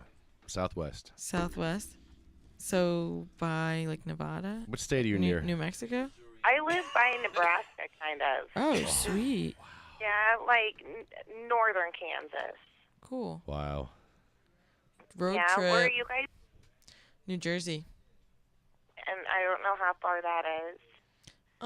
We're like, think about like coming down the East Coast, like, you know, we're Delaware, Virginia, North Carolina, South Carolina. We're not close. Okay, We're like that's 6 quite a hours while away. Yeah. Yeah, quite a while away. Mhm. And why are you coming to Kansas? Yeah, I don't know. I want to check it out. Just to see me? Yeah. Wow. Yeah, that too. Yeah, that's Sure. why. You know what? You guys need to come for February 24th. What's February 24th? That's when we're having the lobby day. Oh yeah, And, the barbecue. Yes. Yeah. Like I said, if I'm feeling okay, I am an excellent chef, guys. I love to cook. Oh. I really love to cook, even though I've had so many accidents cooking. I know you guys have seen some scars. Guys, I have had seizures on a grill 3 different times. Oh my no. Yeah, and you know what's really crazy is every time, this is quite a coincidence, but every time my hand has been on the grill and my face has been on my hand. So it has my prevented my face God. from getting burned every time, which is really wonderful, but it has happened the same way every time. And Wow. with that 3rd-degree burn, my dad was with me, and he was supposed to be watching me, and my grandparents were here. And he just turned to talk to my grandparents for a minute, and he turned around, and yeah, I was having a seizure on the grill, and my hand was on my face, and my face was on my hand, and my hand was on the grill. And who knows how long it was on there. It was on there long enough for me to get a 3rd-degree burn. Oh my God. And my dad had to pull me off of the grill, and he had to pull me over to a room away. And when I came out of the seizure, I was really angry at him. I said, no, I want to finish cooking. And he wouldn't let me. And I got really, really defensive. And so it was my right hand, and I'm right-handed. And I told him, no, I'll cook left-handed. I don't care what you say. I'm going to finish cooking. And he's like, no. And it caused a really big fight between my dad and I. I tried cooking with my right hand up in the air. He tried making me go to the emergency room, and I told him, no, I'm not going to go. I want to finish cooking. And so I tried cooking with my left hand and my right hand in the air, and my dad was really mad at me. And after 2 days, my finger got really, really, really nasty, and I ended up going to the emergency room, and they said that I had a third-degree burn and I had to get a skin graft. Oh, wow. My dad is like my best friend. I've always been a daddy's girl since I was a little kid. That's nice. I've been my dad's right-hand woman. My dad has ran restaurants my whole life. Oh, nice. So I grew up in a restaurant. Yeah, I know all of his recipes by heart. Trust Oh, me. man. I love that whole business. So I love cooking, and I miss cooking. I miss waitressing, but I know nobody wants an epileptic serving them coffee. No, You know, they do until you have the seizure. Wow. Yeah. Well, You know what I even mean? had a few seizures waiting tables. You know what? I know that there's been several times I've looked around me and I saw a huge mess of food and plates, and I'm like, oh my God, who made this mess? And they're like, you did. I'm like, oh, fuck. I'm like, damn it, and now the cook has to recook all this food. I felt so terrible, and it's happened several times. Oh, wow. So it was in 2013, and I was only cooking 1 day a week, and that's the last time I was able to work, period. Oh, wow. Yes. Well, Sarah, here we're gonna start the news right now. This is the What? 808 News with Ariel Ons. I miss working. I miss the farmers. You missed the what? You know what? I miss the farmers. Really? We have the round table every morning, and all the farmers would come there twice a day Oh, wow. and just shoot the shit. And I even drew cartoons of all the farmers. Oh, wow. I'm an artist too. Oh, really? Cool. Yes, and I actually started doing a comedy sketch of the farmers. It's Oh, called wow. Coffee Shop SOS. And SOS stands for same old shit, 'cause that's all they talk about. Yeah. And I wanted to put it in That's not the even shit on a newspaper shingle. every week. And Yeah. it'll be like the newspaper, what the farmers talk about every week, you I- know, and it's the same old shit. But I thought it'd be really funny to have our local farmers, cartoons of the local farmers around the round table talking about the same old shit in the newspaper. Like but what? I never got around to Like it. what? Give me an example. I like Oh, like whose cows are out, you know? Who got married to who? Yeah. Oh, whose wheat is taller than whose? Oh, just the stupidest, silliest things, you know? I wish. It's always the same old stupid shit. How's the cows, Ma? I miss the farmers, though. You know what? There's one farmer. He was the first one. I would always give him. I would massage his back the first time he would come in every morning. He was the first one. I'd give him a back massage every time he'd come in. Wow. How are them Yeah. cows, Ma? Yeah. Only Yeah. campus, huh? How them chickens? I just miss working. I miss being a part of something, and epilepsy has taken that away from me. Yeah. You know, and that's what feels good about being a part of this, guys. So I really want to thank you for including me in this and Thank you. giving me a chance to be a part of something again. It feels good to be a part of something. So, what kind of duties would they give you on the farm? I guess you couldn't carry eggs, right? Oh, my dad, he doesn't really run a farm. My parents run a restaurant, Nice. so they don't really run a farm. But growing up, we had goats Wow. and we had Nice. chickens. I Yeah, love those. I I know- love those. I know how to milk a goat, and I know Nice. how to make goat cheese. Oh, cool. I'm starving now. I know. I used to do that in 4-H, and I used to, show goats. Oh, cool. Yeah. I love goat milk. Oh, yeah. Goat cheese. Well, it was hard to get me to drink goat milk when I was a kid, but I like it now. I don't really. What happened? I don't like it because it tastes too much like the meat. You know how the meat tastes? I love the meat, Well- but the cheese and the milk Yeah. taste too much like the meat. A little bit. It is thick, Okay. but if you Yeah. dilute it a little bit with water, it's not too bad. Oh, You okay. gotta work it though, right? Try diluting it. Work it. Oh, okay. Yeah, it's really, really whole. It's like whole milk times 100. Oh wow. And it's good for you though, I thought. What? It is very good for you. Mhm. Yeah. My parents don't own goats anymore. My parents got divorced about 6 years ago, Mhm. but they still work together. They Mhm. still run a restaurant together. Oh wow. My parents, It's they've always had been 9 about kids business. together. That's great. They've had 9 kids together, and they're still best friends. Oh my gosh, 9 kids and then divorce? Yeah, but you know what? They both remarried, and my mom still goes to all of my dad's family reunions, and my dad still goes to wow. my mom. They're still best friends. Not a lot of dysfunctional families are like that, Yeah. My family is the coolest family in the world. I'll tell you what. I'm I've coming got to the coolest Kansas. family. I'm coming to Kansas. You would love to meet my family. I know, I'm coming. Yes, I would love for you to meet my family. They are the best. I will tell you, I have got the best family in the world. Mhm. No family can compare to mine. Mm-mm. Nope. I have a twin sister. Oh. Does she have epilepsy? Yeah. No, nobody in my family does. Oh wow. My twin sister, she lives in Washington State, and she is on her way here right now to visit us. Oh wow. Wow. Yep, she'll be here about 9 o'clock tonight, and she's going to stay until Tuesday. I'm really nervous because the clusters of seizures are hitting a little early, and I hope that my health is going to be okay while she's here because we're supposed to have a party at my dad's, and yeah, it's his birthday tomorrow.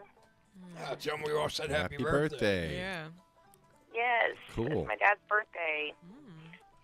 Happy birthday. I want you guys to know that my dad, he runs a Pony Express truck stop there on Highway 36, and it's the best food you will ever eat. Woo! Everything homemade. Pony Express truck Ooh. stop. Yep. Ed Fortune used to drive around the truck. You ever go there? No. Where's that? At Kansas? No. Yes, it's in Kansas. It's near Nebraska. It's probably about 10 miles from the Nebraska border. Oh wow. Oh, Ed went to Indiana, he said. Where'd you go? Oh, 70, Route 70 and Route 44, or Interstate 70. Is that near? Okay. How many roads you have in Kansas? Like 4? I think Marysville is close to that, and Marysville's close to us. But, no, the best food in the world, I'll tell you what. I know that because I am his own personal secretary. I used to cook everything for him, too. All right. If my dad couldn't be there, I knew everything he knew, and I still Nice. do. You ever kill a chicken? Oh, yes. Nice. You know what? I killed a chicken in Haiti last year. All right. Whoa, with some voodoo shit? Yes. Shut up. Oh, yeah, I killed some chickens. Wow. You're hardcore. My great Oh, grandmother yeah. used to. Wow. Ducks and everything. Hey, if you're hungry enough, right? Survival of the fittest. You know what? The actual reason why we moved here in the middle of nowhere, because I'm from Wichita, Kansas. Oh. We moved here in 1999 because my parents, they're actually preppers. Do you know what preppers are? No. With food, like food prep. No, they prep for the end of the world. Oh, those I am peppers. definitely coming. I'm. Yeah. Oh So, my gosh. She's excited now. Wow. End of the world preppers. Oh, I boy. am definitely coming. Yes. Wow, and then I can interview them on So- that because Yeah. I'm all into that. That'd be I cool. am They too, bought pretty a much. house. They bought a house in the middle of nowhere. Were they on here that in Hanover, show? Kansas. Were they on that show? Were they what? Were they on that show? No, they weren't on the show. They will But be they though. bought a house in the middle of nowhere when we moved from Hanover, when we moved from Wichita, and we bought this house, and it has an underground subway. What? The house my dad lives in right now, and Yeah. we bought goats, we bought chickens, and we bought a cow, and we bought a horse, and us kids were homeschooled, and That's what I'm gonna do. I'm gonna do yeah, that. this underground subway was full of life straws and dehydrated food and water. And I remember spending Y2K in this underground subway because we really thought that Y2K was going to be the last day. Yeah, 2000. Wow. Yeah, and when it was just another day, we decided to move back to Wichita. Oh wow. Well, we moved to Newton, Kansas. It's kind of like, north of Wichita, about 15 miles. And, not too long after that, my dad, he never sold the house in this country, but, he ended up moving back. And then, I moved here about 10 years ago because my family was living here. And so, yeah, my parents, they still are preppers. Nice. Yeah, they still are. They still have everything you need for the end of the world. Nice. I appreciate yeah. that. I appreciate that. They're still waiting for it to strike. Sounds like the father of my child's like that too. Really? Yeah, he's a little nutcase with Sorry, Andrew, if you're listening. I want to see Jesus flying around. No, I want to see it. Leslie, not like that, but he's like. My parents used to be nutcases about it, Yeah. and they're not so nutty now. Well, yeah, he's the same way. A few years back, he was way worse, but it's always there. And then, certain things you are like, that conspiracy doesn't sound that far-fetched sometimes to me, and then sometimes I'm like, nah. Well, and sometimes it's for protection, I guess. Yeah. Mm-hmm. Yeah, and my parents are just trying to protect us. Yeah, of course. Can't Yeah. live like that, though. Well, whatever happens, I don't care. I don't Well, and just like epilepsy, I can't live every day in fear. care. Yeah, exactly. I can't sit on that couch and look at every single little corner that I could hurt myself on. Right. Oh, you be analyzing everything Oh, and my- not doing nothing. Mm-hmm. Exactly. So, no, it's taught me a lot. I'll tell you what. I think every single experience that I go through, even just talking to you guys on the phone right now, it teaches me a lot. Mm-hmm. Yeah. Well, you want to hear a news story? Yes. Okay, here's a news story with Ariel Ons. Alrighty. Oh, Sarah, if it's too long, tell me to shut up, Oh, take and I'll stop No, reading. never. Take the gum out of your mouth. Don't say that on the. Don't say that. I'm chewing on too. Air. I'm chewing too. So we gotta do that. Let's be professional. I'm enjoying this. Good. It's a break for my kids too. Nice. My daughter's name is Micah. Oh yeah, how old is she? She'll be 2 the 7th of February. Oh, nice age, huh? Yeah, she's she's Good wild. for you. She's I'm coming inside to peek at mine real quick. Oh my gosh. I don't see any of them. They might be. I don't see the father. They must be upstairs. Oh, the I don't story's see not them long at all. upstairs. It's quiet. I like It's that. not long. Okay. All right, here we go. Judge fines man $1.30 for growing 30 marijuana plants. Says laws against it are ridiculous. All right. Yes. On countercurrentnews.com, we have the story for you. Judge Pierre Chevalier just issued a stunning statement on marijuana prohibition. He said in unequivocal terms that a man brought before him for the quote-unquote crime of growing 30 marijuana plants at his home should face no more than a $1.30 fine. The ruling was symbolic, but it went beyond the mere gesture when the judge said point blank that the rules prohibiting the man's actions are obsolete and ridiculous. Mario LaRouche, 46, had been facing possession charges for the 30 minimum plants kept at home. The Canadian judge's ruling was in line with what the new Prime Minister Justin Trudeau and his party have said about legalizing marijuana. The Quebec judge said this about it all. We are in a society where people are accused of possession and use of marijuana, while more than half the population has already consumed. These are laws that are obsolete and ridiculous. When one is in the presence of laws which would have more than half of the population has a criminal record in Canada, and probably most crown attorneys and defense, and perhaps judges, but I will not comment on it. All right. The Judge Chevalier explained that 46-year-old Mario had tried numerous times to get a prescription for medical marijuana unsuccessfully. There are so few doctors are willing to prescribe marijuana for pain relief, despite the mountains of evidence proving its effectiveness without the disastrous side effects of prescription painkillers. This forced Mr. LaRouche to break the law in order to treat his pain. Chevalier said the system itself is broken. Monsieur is in a broken system where it does not give people access. That's the name of the town. I didn't just go on. Really? Yeah, Monsieur Monsieur. is in a broken where it does not where it does not give people access to a natural medicine that goes back centuries, millennia. Do you agree? Call in, guys. Lefty, if someone wants to, not not. We're not really going to take calls oh, because no more calls? we got Sarah on the phone Oh, here, and then I we didn't got. mean right now. Yeah, we do have a phone Oh. line, but we have Ann and What? Alan call. Oh, my bad. At 9. So. All right, just kidding. Well, But anyways. I'd love to hear about what people think about this. right. Or we have the chat on the stream, don't we? That's what I was That's where I was gonna say. I should check You that know, once in a John. while, huh? Yeah. What do you think? That would be What good. do you Well, think I'm doing? That's what we need a producer for, and I'm not going to get into that right now and yell at everybody, but I need a producer. Tomorrow is actually the sentencing for John Pedito. He is Yeah, I facing. saw something about that, and I was wondering. Yeah, he's facing 30 years for growing 17 plants. Wow. Okay. Ed Fortune, are you going tomorrow to John Pedito's sentencing? Yes.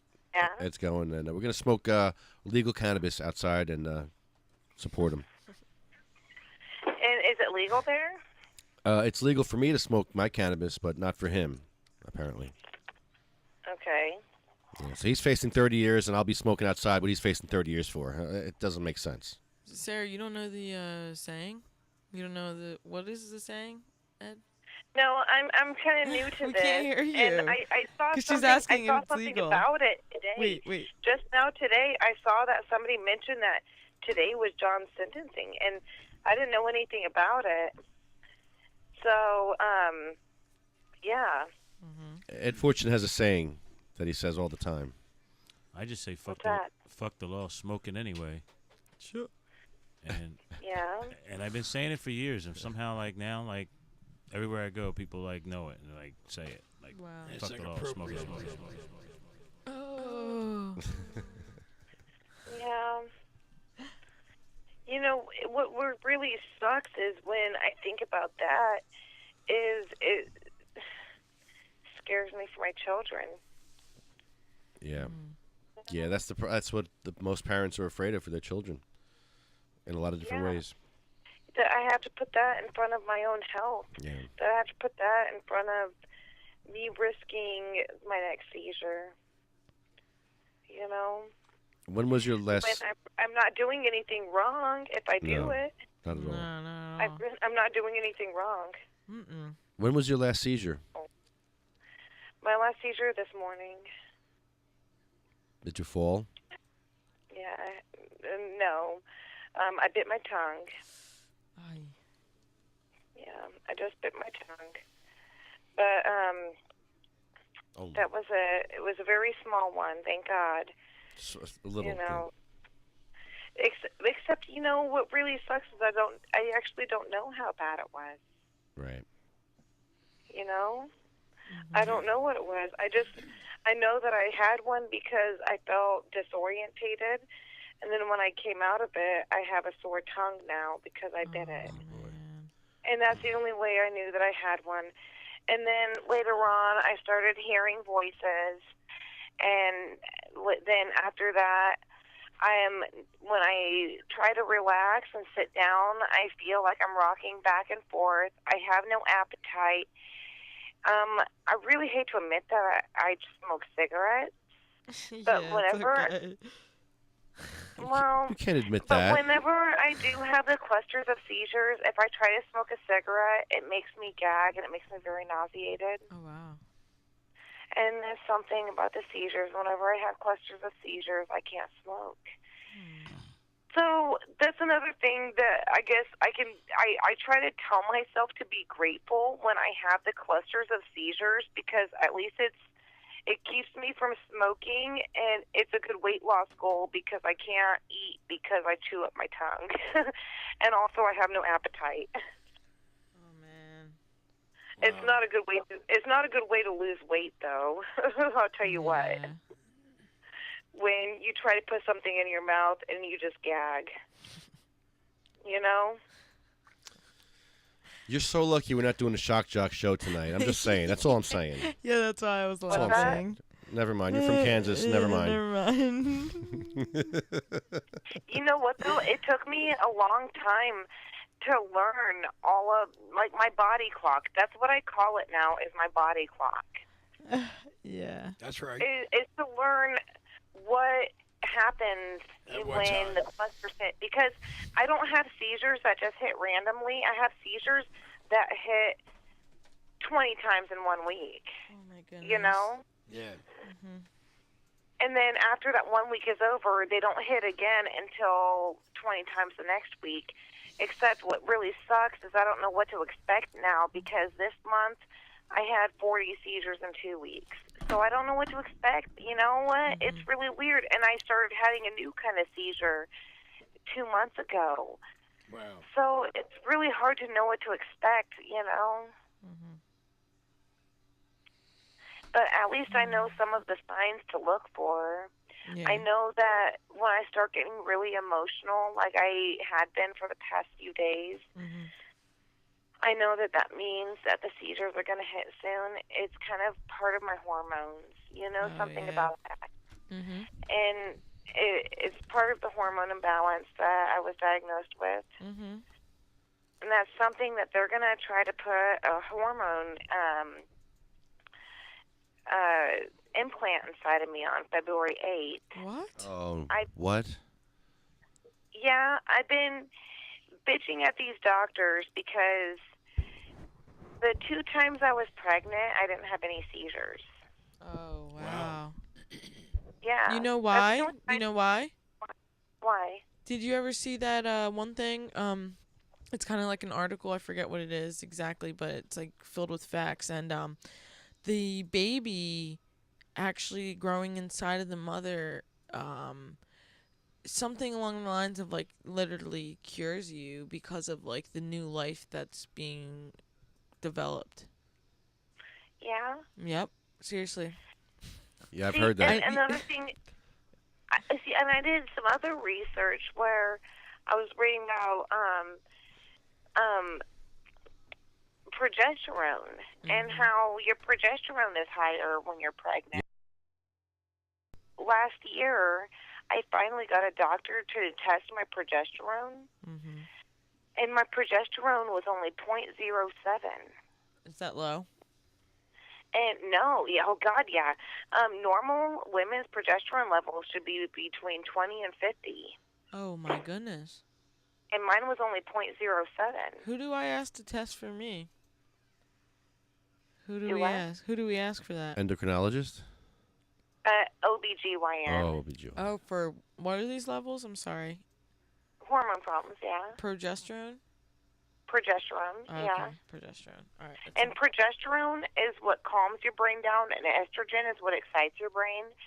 And when women are on their period, they produce more estrogen, and that's why they are emotional and crazy. You know, that's why they are the way they are when they're on the period, you know, because they produce more estrogen. And that, so, in January, I had, that last year, I had a doctor test my progesterone, and it was 0.07.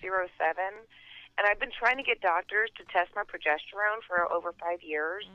And even my epileptologist wouldn't do that. They just wanted to try more surgeries on me for the epilepsy. They kept saying, no, hormones have nothing to do with it. And I was like, hey, I didn't have any seizures during 2 pregnancies. Come on.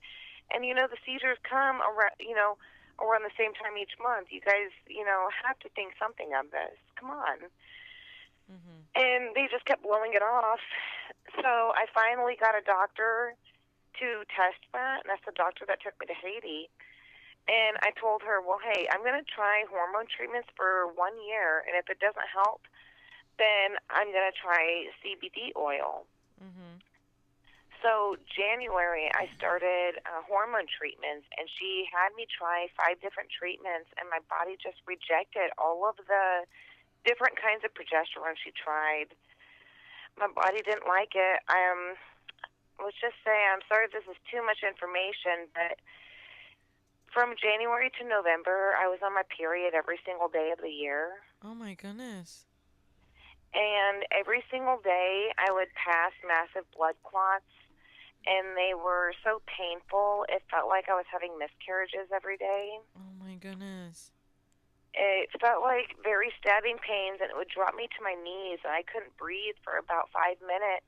Oh, I would be grabbing my gut, and then finally, when I was able to breathe, a golf ball size of blood would come out of me. It was like a miscarriage. Oh my gosh. Yeah. And it did reduce my seizures probably in half. I was probably only having about 10 seizures a month. But I was still passing that big blood clots every day and having miscarriages, like I said, every day, in so much pain every day. And Oh it my caused me to God. become anemic and about lose my life. Oh man. Yes, I had to go in and I had to get blood transfusions. Oh man. Because I was losing so much blood. It even okay, and I don't know if this is too much information to say on live. I don't know if I should. Go ahead. I was even losing blood out of my anus really bad. Wow. Okay? Is that due Terrible. to the seizures? Yes, it's caused me to have terrible internal and external hemorrhoids. I still have them. Yes, I still have them. Yeah. It was from 5 different hormone treatments. I was doing hormone injections, suppositories, pills, a different kind of shot. I was doing the depot shot every 3 months on top of the shots that I was giving every 48 hours. Oh man. I was doing 1,000 milligrams of progesterone every day, and my doctor at the time, it wasn't legal for her to be doing it from one pharmacy, so she had me take progesterone from 2 different pharmacies. Huh. What are your side effects behind that? Losing too much blood, being anemic. That came from the medication, right? Internal and external hemorrhoids, abdominal hemorrhaging. Yeah, Sarah. So all that came from the medication you were taking, right? Yes. Oh gosh, Wow. yes. Wow. I'll tell you what, and then, you know what, okay, I told her I would try the treatment for 1 year, but coming November, it was time for me to get another depot shot on top of all of those other progesterone injections, and I told her I'm not going to do it again, and she wanted to try the 6th hormone treatment, and she said, well, this treatment has only been treated on 5 other patients before. It's never been treated on anybody else. Wow. She went to Washington State, and she went and she did like a conference on a hormone treatment, and she did a cannabis conference, but she wouldn't talk to me about the cannabis conference at all. But she just wanted to try the new hormone conference, and she said it's only been tested on 5 people. And I told her, she wouldn't tell me about it at all. No, well, she had no reason to. She wanted to experiment. Mm-hmm. And asked you if you wouldn't mind being and volunteering to do it. I know. So she wanted to try me on my 6th hormone treatment of that year. Wow. And I told her no. Jeez. And now she won't even talk to me anymore. Wow. I called her on Thanksgiving and I called her on Christmas just to see how she was doing, and she doesn't even want to talk to me anymore, guys. Wow. I used to clean her house for her. Did you really? So you had like a nice little relationship you said going on. I had a very personal. She took me to Haiti with her, guys. Oh, okay. Oh yeah. Yeah, I had a very, very I thought she was one of my best friends. And now that I won't do her hormone treatment, she won't talk to me. You don't want to do it anyway, that do you? That blows my mind. What? You don't want to do it anyway, do you? I don't want to do that with anybody. Oh mean, she no, I doesn't- don't want to do that anymore. You know what? I'm gonna get this implant on February 8th. If anything, it's called the Marina. Oh, Okay. I have that. Well, you'll be in my prayers. My I twin wish you the sister best. has it. Yeah, I have that. Yeah, my twin sister has it, and we've got pretty much the same genetics, and she's had it for 3 years. So I am not skeptical of getting that. And what that's supposed to do is it's supposed to keep your progesterone and your estrogen at the same level at all times. So, because normally my progesterone is at a 0 and my estrogen is over the rocket at all times. And so hopefully it'll keep both of my hormone levels normal. Balanced. But who knows? You know what? I'm the one that came up with this. The doctors didn't. I'm the one that came up with this. I'm the one that's taken the wild guess. Just like I'm the one that came up with doing the low glycemic diet. And just like I'm the one that came up with the, treating myself, for these hormones until I found a doctor that would try to treat the hormones and then went out of fucking control with it, Have you tried eating bananas, Excuse my language. cherries, turkey? The tryptophan in those foods is helpful. So, I've heard that some children have tried tryptophan, turkey sandwiches, bananas, and cherries, and it helps. bananas are actually in the medium glycemic level. Okay. Yeah, the cherries and all other berries are really good. I have actually become a genius when it comes to cooking with low glycemic, when it comes to coconut flour. I've cooked for a lot of farmers markets. When it comes to being disabled, I love cooking for farmers markets, and I always went into it with low confidence that anybody would like any of my healthy goodies. But everybody loves them, especially the diabetics. Oh, my goodness. And even last week at church, I took some of my low glycemic goodies to church, and everybody loved them. I always feel like people are going to think, oh, these are too healthy and too healthy tasting, but everybody loves them. And they can't believe that they're healthy for you Well, Sarah, because they're so delicious. Sarah, brownies. I want to thank you so much for calling. We got to go because we have another call in a couple of minutes. We're going to take a break real quick. Okay. But thank you so much for calling. It was great talking to you. Yeah, Facebook me. It was great, yes. I enjoyed it so much. If you guys want some low glycemic recipes, let me know. I've got pictures, too, because it is one of my passions. We want them. Put them up. We want. I would love to share. I'm gonna- and I would love to share the pictures of my low glycemic goodies. Put them up. It doesn't help my epilepsy, but it helps with depression a lot. What you are is what you eat, and if you eat crap, you're going to feel like crap. Yeah, that's true. So I love your positive attitude. Yes. Yes. thank you guys, and thank you guys for listening to me. I feel like I talked too much, so Oh, it was great. No, thank you guys for fine. You did listening. Though. good. I Are you love you kidding guys so me? much. Thank you you. did good. Sarah, I'm gonna add you on Facebook. Yeah. Thanks, Yes, Sarah. please Ariel. do. Please. Ariel Ons, you'll see I me. can't wait to get to know you guys more. Definitely. All right. Nice to meet you. Be Have a back in good night. Be back in a few minutes. SativaCross.com. Peace. Live from the Weed Man's. From the joint. All right. Bye. It was Bye. good to talk to you guys. Nice. Thank you so much. Thank you. Made my night. You too. Bye. Thank you.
SativaCross.com.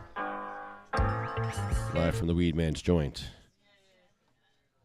Trenton, New Jersey. Now with a hidey-hi and a holy-ho, Cab Calloway and his Harlemaniacs present a flaming bit of heated Harlem harmony. Why, what's Matt, this cat here? What do you mean he's high? Full of weed. Full of weed? Why, who is this cat anyway? The reefer man? Why, look at that dog. He look like he's losing his mind. Done lost his mind? Come on, let's get away from here then.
Ariel's seat, but that's all right. She's not here. That's okay. You can sit there.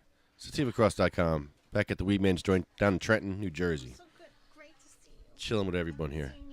If you're going to talk, you got to talk on the microphone. Oh, boy. This is going to be a disaster. She's sitting here drinking alcohol. Can you hear me? It's a marijuana show, and you're drinking. Give me this weed. Get this away from you.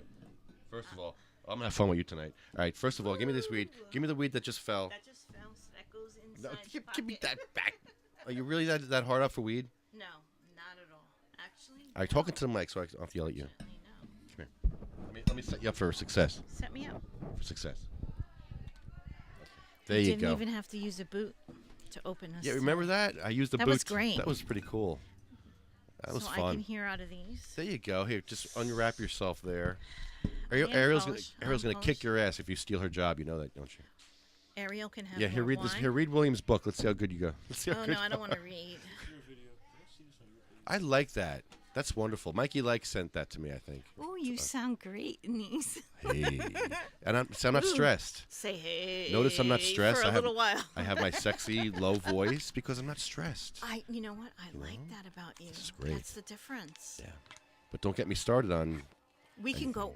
I can go with you. You ready? go where. I don't know. You want to start? Wow. Gimp against gimp. Now, there's things I don't want to talk about. There's things I won't bring up because we have a phone call to make. I have to call Ann. But wait, I gotta say first. Hello. Shut that door, please. First, Somebody. I'm not getting back up. Go ahead. So that I can't sit back down. Ed, Please shut that door, William. Please. For somebody. Ed's going. So you're going to make Ed get up in his own Yes. house? Really? You're going to make Ed get up in his own house?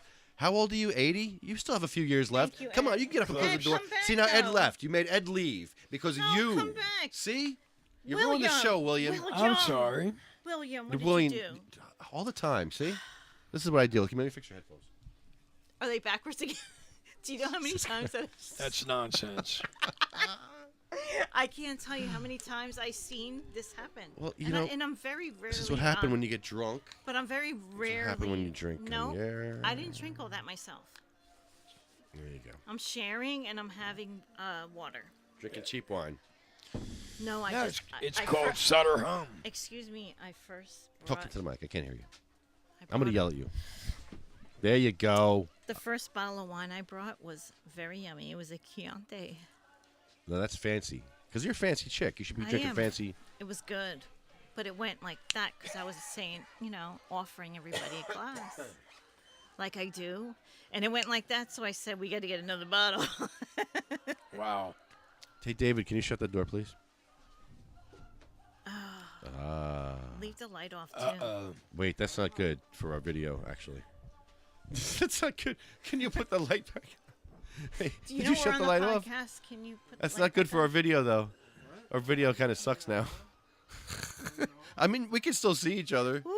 It's kind of different. I mean, we can work with it. William, put your If- pants back on. Wow, I'm sorry. I'd rather have it back on. If you need it off, though, that's all right. Thank you. I can't find it. All right. You can't find it, but you see that's all the boys. All right. Have to find something. He couldn't hear that with no headphones on. So, I got jokes. today is. You got I couldn't thousands of believe it. Wait, Wait, what? I was. Oh, it's so bright. Oh, congratulations, by the way. Yes. 6 months. Yes. No opiates. Come here. Hit me. I'm come on. telling you. That's amazing. And you know what? 6 Thank months. You. Thank you. And you know what? I didn't even realize it until you said you were going to have the podcast down here. And I'm like, oh, maybe I'll go down to the joint. And I started looking around. I'm like, wait a minute. This is my 6-month anniversary here. Yeah, That's an anniversary. And that needs to be recognized. Yes, I went off 300 milligrams of morphine a day. Wow. It took me 3 or 4 months of withdrawal. Bad withdrawal. Because I did it cold turkey. They say only 1% makes it, but I guess I'm a Yeah, 1%er. All that we know right now is you're celebrating 6 months. I celebrate every You know day what I mean? since the first day. Man, 6 months. Yeah, but I was 15 years I've been going through this. 6 back surgeries. 9 Yeah, out of what- 15 years I What was happened? in bed. Excuse me. But what happened a couple months ago, where you were going to do some surgery or something was going to happen, and the doctor wanted you to go see another doctor because he went to his. Oh, no. I went happened to with the that? emergency room. I had a bad pain, a different kind of pain. My Right. feet were numb. I had, I live in chronic pain, so I know what my pain is. Right. This scared me. It was a different pain. Went to It the ER. sounded it. That's I was yeah, concerned. I went to the ER and for then your well-being. they believe it or just, not. Thank you, but they gave me drugs and sent me home, and then 2 days later went back to the ER. I said something's wrong. They gave me a CAT scan. I had 2 more herniated discs. My scoliosis is worse, and whatever. I have other things, but nobody. They admitted me into the hospital. Right. I was there for 3 days. 3 No- days. Nobody would come see me. Wow. Nobody would come see me. The charge nurse came in and she said, "Honey, you had too many surgeries. Nobody's gonna come see you." I ripped the IV out of my arm and went home. Wow. They didn't take it out. No, I'm a badass. Yeah. Yay. I'm a badass. I gimped out. Like I was severely gimping, and nobody gave a shit. Because I went in for my back. My feet, my toes were numb. It was different kind of pain that I'm not used to. So I knew something was wrong. Lefty knows, when you know, because I live in Right. chronic pain. So, It's terrible. but yeah, I left. They didn't care. They didn't call.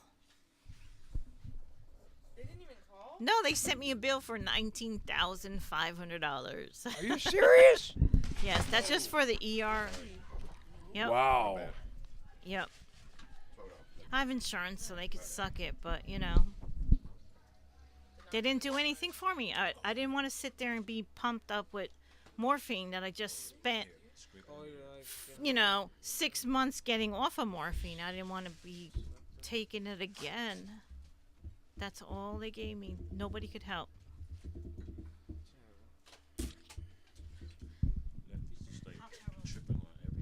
Nobody's listening to me.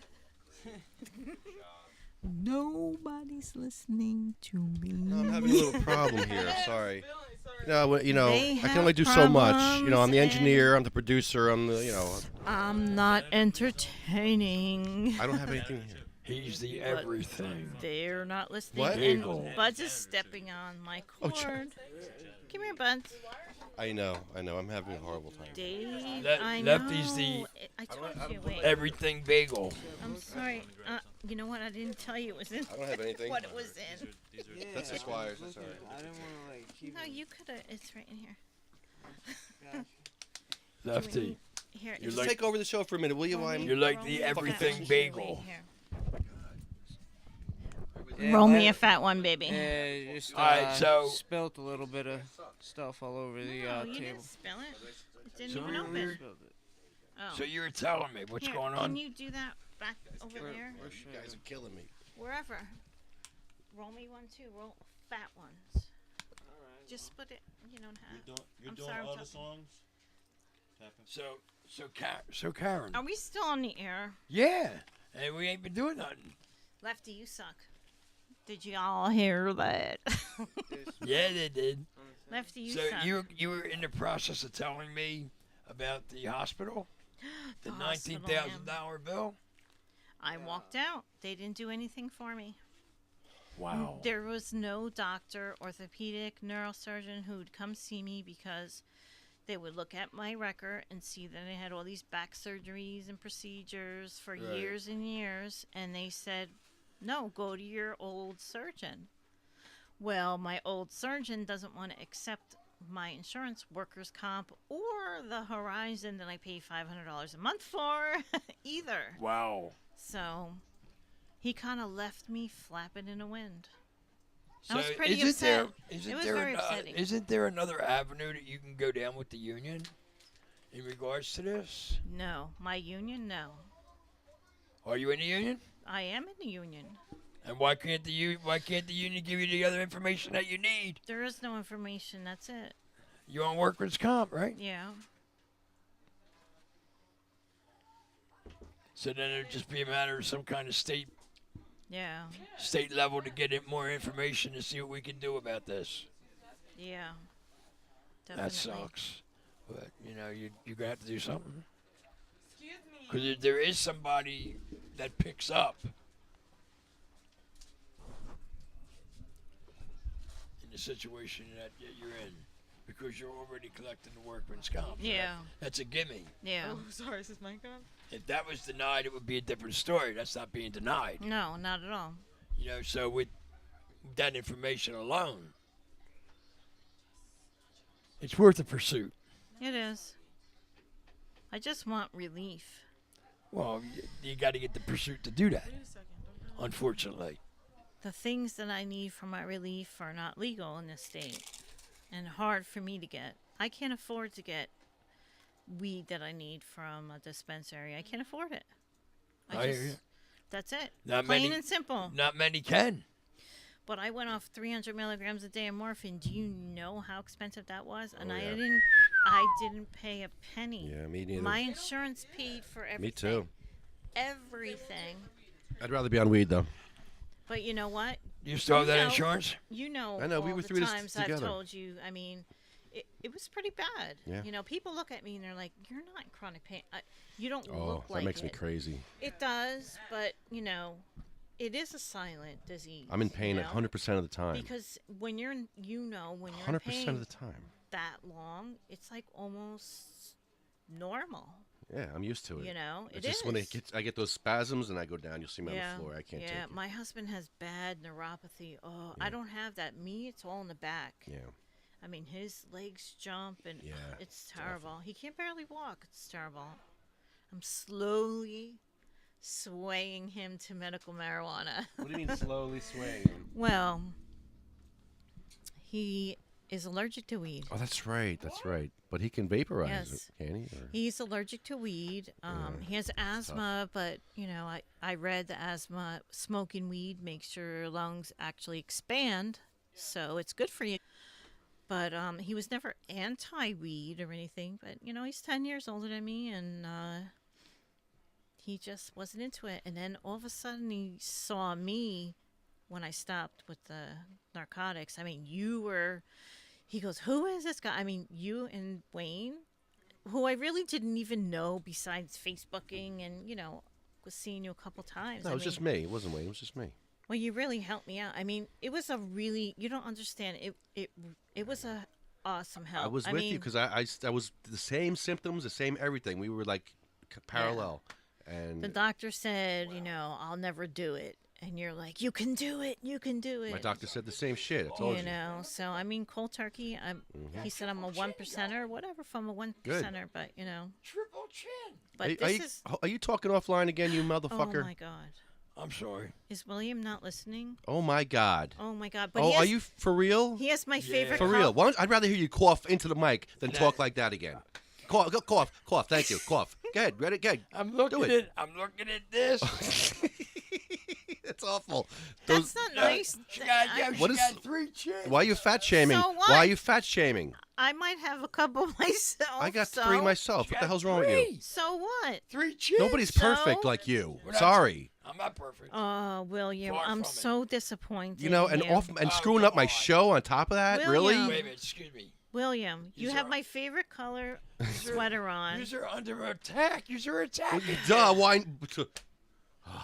Stop. Don't reward bad I'm behavior on the disappointed. show. I'm disappointed. I really am.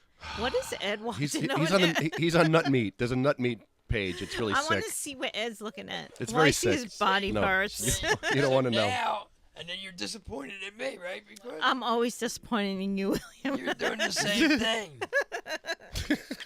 You're a funny lady. We have to make a phone sorry. call. We have to call Ann in just 2 seconds. Hang on. I just want to play 9 something. o'clock, it's 9:15. I want to play the debate too. You want to hear the Republican debate? Hey, wait, hold on. Let's put the Republican debate on the air. No, let's make the phone Hold on. call first. No, here's the Republican debate. No, we had a lot. You can. I'll have some. Oh, you will? Where's your cup? You left a little bit of wine in there. All right, you can't mix put that the wine and debate this on. wine. This one is really Here. good one. I'll finish that for you. Oh, it's Donald Trump. Oh, wait, he's not there. Oh, it's Rubio. Wow. That's Rubio. Was that Rubio? No, it sounds like Cruz. I think that's Cruz talking. That debate sucks. Wow. Karen, I had no idea. I'm sorry. It's okay. What is wrong with you? I'm learning. So I need something to sign for All right, you. please, no booze on the table, guys. Especially Oh, I'm drunk sorry. booze. People with Can you with pass that? people that are drunk, Honey, what's your... passing booze. I am not drunk. I heard that before. Famous Ariel, last I'm words. sorry. I just know you're a sweetie pie. Sweetie pie. She's so cute. You're welcome. I'm sorry, Lefty. I That's should know better. My husband, you know, one time he was playing, I was drinking. Oh yeah, and what happened? I thought it was cool to come up behind my husband and like hug him while he's playing solos in the guitar. And I spilled margarita all down the front of his guitar. Wow. It was all sticky and nasty, but it was fun. We had a good time. Did he get it cleaned? After, he yelled at me for a minute, you know. but that's about it. Only a minute. Only a minute. Hey, listen to He this. was in the middle of performance, right? Of course. Here. He was entertaining, Yes, he entertains. and you had and you just ran on a whim. Whim. Yeah, on a whim. Awesome. All right, we interviewed a lady up the street here. What you do with a dick? Yeah, we interviewed this Suck lady the here. dick from the back and make an asshole clap. You ain't never had that. You little bristle. I suck the dick off the gristle and make your asshole whistle. The Andy Griffin theme song all night long. I make you whistle. What the hell was that?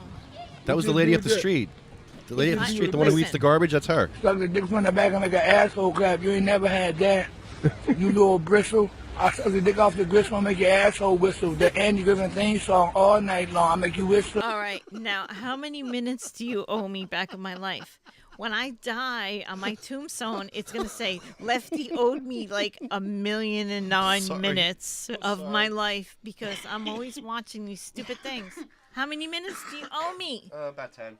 10 so far. All right. I don't plan on dying anytime soon. Okay. All right, enough of that. We're going to call Ann Armstrong from the Healing Church up in Rhode Island. Ann. Yeah, I she's love great. Ann. Hi, this is Ann. Hi, Ann. This is Lefty, Karen, William from, this is Fully Baked Ignorance, I think we're gonna call it tonight. Hi, Ann. How are you? And we're at the Wee Man's Joint. Yeah, we're at the joint. Oh, that's nice. How are you guys? Great. How are you? How are you? Well, great. We're just about to light a joint, and so I'm sitting here with Alan. Awesome. And, Hi, Alan. I'm not sure how to do speakerphone. He says don't worry about it. If he Okay. needs to talk, I'll hand him the phone. He'll reach out. So, oh, do you want to hear about what happened in Harrisburg? Yes, I do. Oh my God! Thank you very much for doing that. Well, once again, the Lord was with us because everything is being revealed in its own time. Have you ever been to the Basilica Shrine of the Immaculate Conception in Washington, D.C.? No, I haven't. No. Well, it's America's main Catholic church, and it is dedicated to the Blessed Mother, and it is full of cannabis references from its dome to all the walls, to Sounds all beautiful. Oh, I the wouldn't doubt intricacies that. of the columns. So, St. Paul, as you know, had some kind of a seizure disorder, epilepsy or something. Right. And the feast of the conversion of St. Paul was accompanied by dramatic light flashing St. Paul had seizures? and Yes. visions or, hallucinations or something, and then a temporary blindness, and then being healed. And when you go look at the window about his conversion in this church I'm telling you about in Washington, D.C., I have a picture of that. he's holding cannabis leaves. Yes, he They're is. so clearly cannabis leaves. They're not palms. They're cannabis leaves. So there. So And the we dove. said And how about the dove? green dove hovering above, and the dove dove Yeah. will only eat cannabis. That's right. Now, I love it. So we want to. Now I'm going to let Alan tell you that part because he knows all that. But Okay. I just briefly want to say we brought the message to the legislature. We had a permit, and our intention was to bring our cannabis oil and anoint the kids on their foreheads and pray over them and talk to their moms and explain how the church is required to heal the sick in the name of Jesus, the anointed, the way Moses made the recipes and told us how. That's our mission. That's our command to be alter Christus, other Christ. Oh, and do what yeah. you did. Right. So, and tell anybody that as church we can grow cannabis because we're outside on the other side of that wall of separation between church and state we hear about. Yeah. That's And right. If we're troubled with pesky zoning regulations, well, our LUIPA, RLUIPA, is a law that says that those don't apply to churches. So if they try to zone your smell of the aroma soothing to the Lord out of their neighborhood, sorry, that's a hate crime. Wow. You know what? By the way, this under the penumbra of privacy and right to worship accorded to every American, if they try to make you take a P test to get a job, that is religious discrimination. And you know what? If they use the deplorable word in their literature, Wow. and you see a word that you consider a sacrilege, neener, you can sue them for, like, that's hate speech. Wow. The M word. Right? We're entitled to the same protections under law that gay people have or any other group have. Right? I mean, like, seriously. This is our right, and it's our birthright. And we can prove it from the art in the cathedral. We can prove it from the words in the Bible. We can prove it from the Catholic tradition of all the nuns who healed with cannabis oil and kept the true faith all these years under repression. So, you know, this beacon of truth, everyone has to pick it up. Alan and I can't do it all ourselves. We can provide the intellectual and theological underpinnings. We can, if we ever get time to sit down and write, we can write some pamphlets and books and things for people.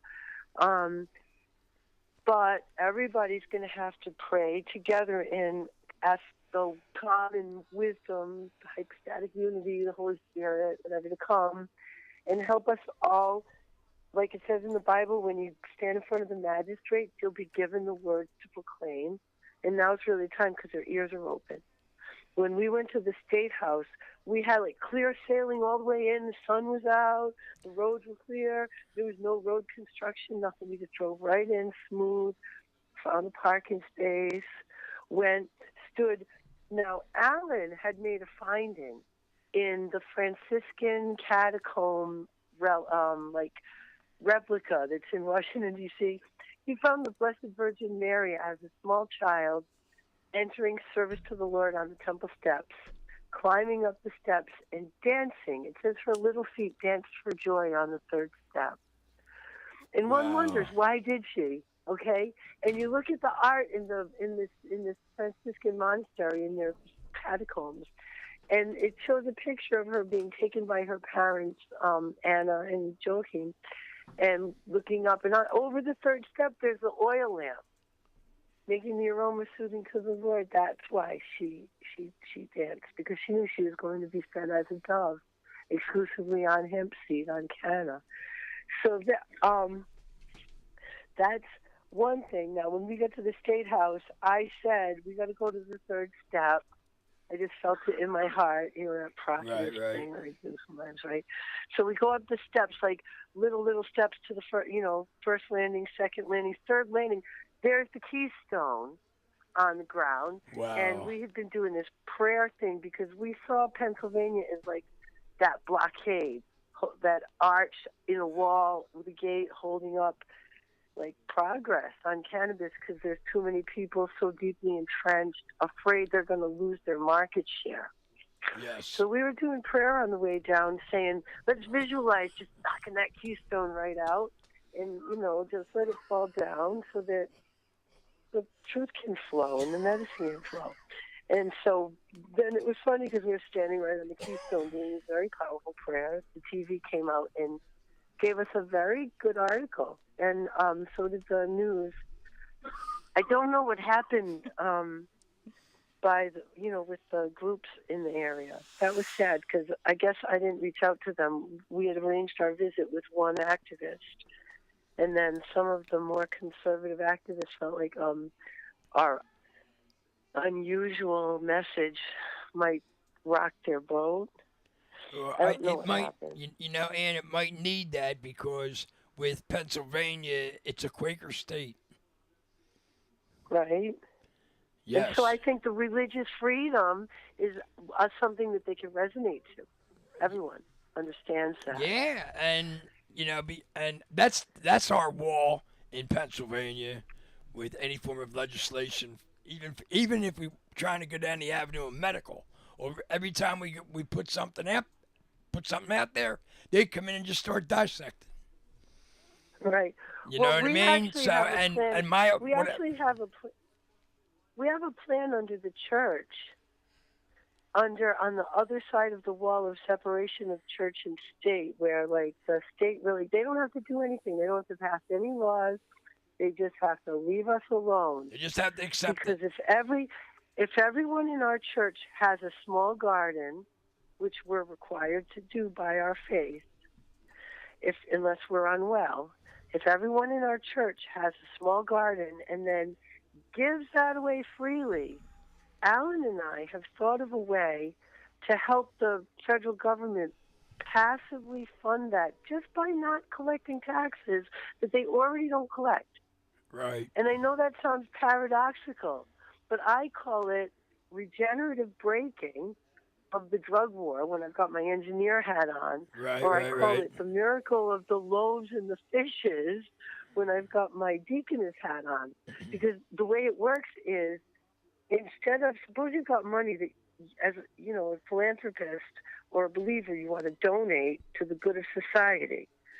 Instead of directly donating that good to, you know, a 501c3 agency that's authorized to accept tax-exempt donations, you use that as a seed money and you fund an enterprise with, you know, some working partners who will take that money and generate something of value. For example, if somebody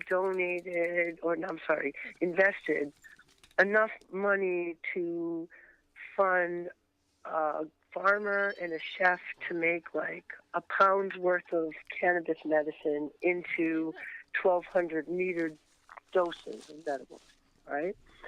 The Okay. retail marketing compassion centers for that is like $12,000, like $10 a piece, right? Right. Now, do this math with me, no matter how much you've been smoking on the shelf. Okay? Suppose the philanthropist invests $4,000 seed money.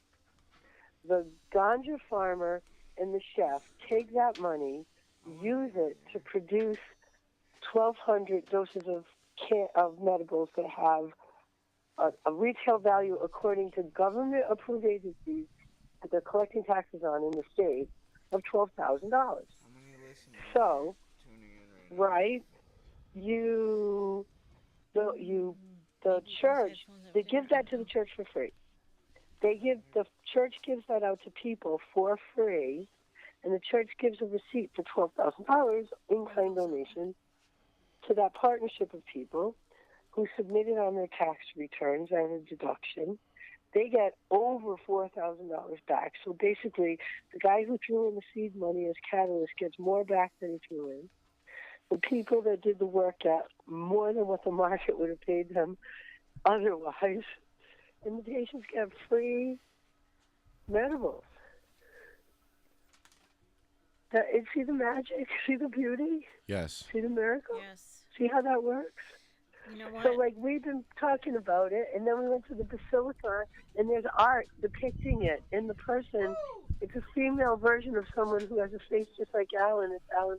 I mean, it's like, with my face and Alan's face, we're mushed together, we're figuring out if it's Mary or Jesus, sitting between the church and the state, saying, render unto Caesar on one side with a bag of money, SPQR, and on the other side says, render unto God, and it shows the lamp and the oil rising, the aroma suiting to the Lord rising up, protected. There's a picture, it's like they foresaw it, this plan, regenerative braking. Anne, can I interrupt you? Yeah, right, I'm excited. I have and to never interrupt shut you up, for I a know. minute. This is my Right. anniversary of being off my morphine for 30 days. I mean, 30 Congratulations. days. Wait, 6 months. 6 months. 6 months. 6 months. Can you imagine that? Half a 300, year. 300 milligrams of morphine a day. This is Wow. my 6-month anniversary. And I'm hearing everything that you're saying. And I love everything you're saying. But I'm like, not feeling it. I'm just sitting here. Well- so I don't want to offend you because I was laughing before. Did you ever get into a laughing fit? Oh, all the time, and you know what else? I You had that offend before. me. It had nothing to do with you, but I had Oh a no, I laughing fit. totally get it. And you know what else?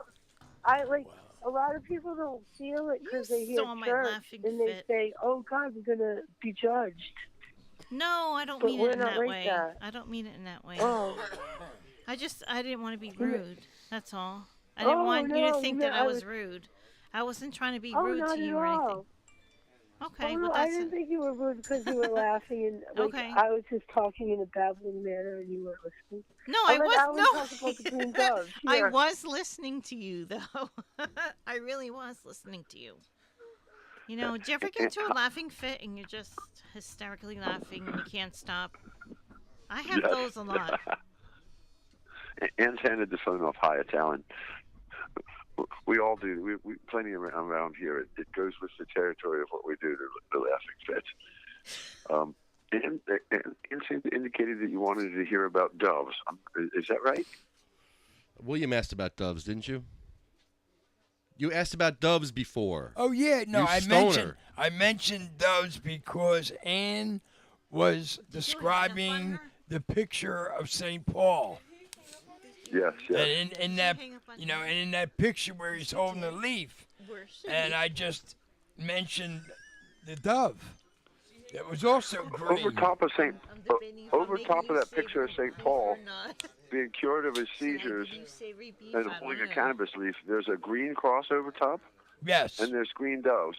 Yes. And the reason I think the green doves are important, not just the green cross and the cannabis leaf and the seizure medicine, but the green dove is important because I know that in nature, if a dove can get to hemp seed, it won't eat anything else.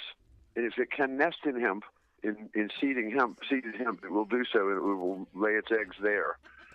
Such that in Nebraska, where you've got 10,000 acres of wild hemp growing in the sandhills, all the local dove hunters know that the fattest, tastiest, healthiest doves are the ones nesting in the hemp.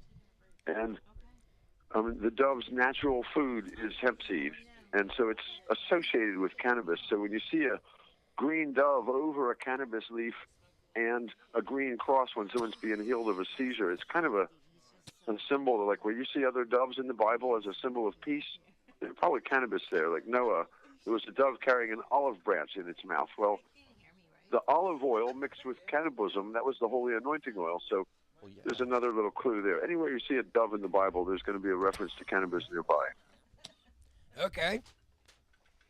Wow.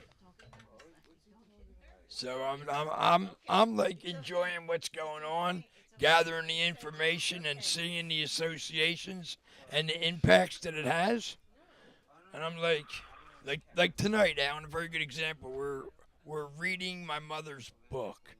My mother had grandma epilepsy all the time.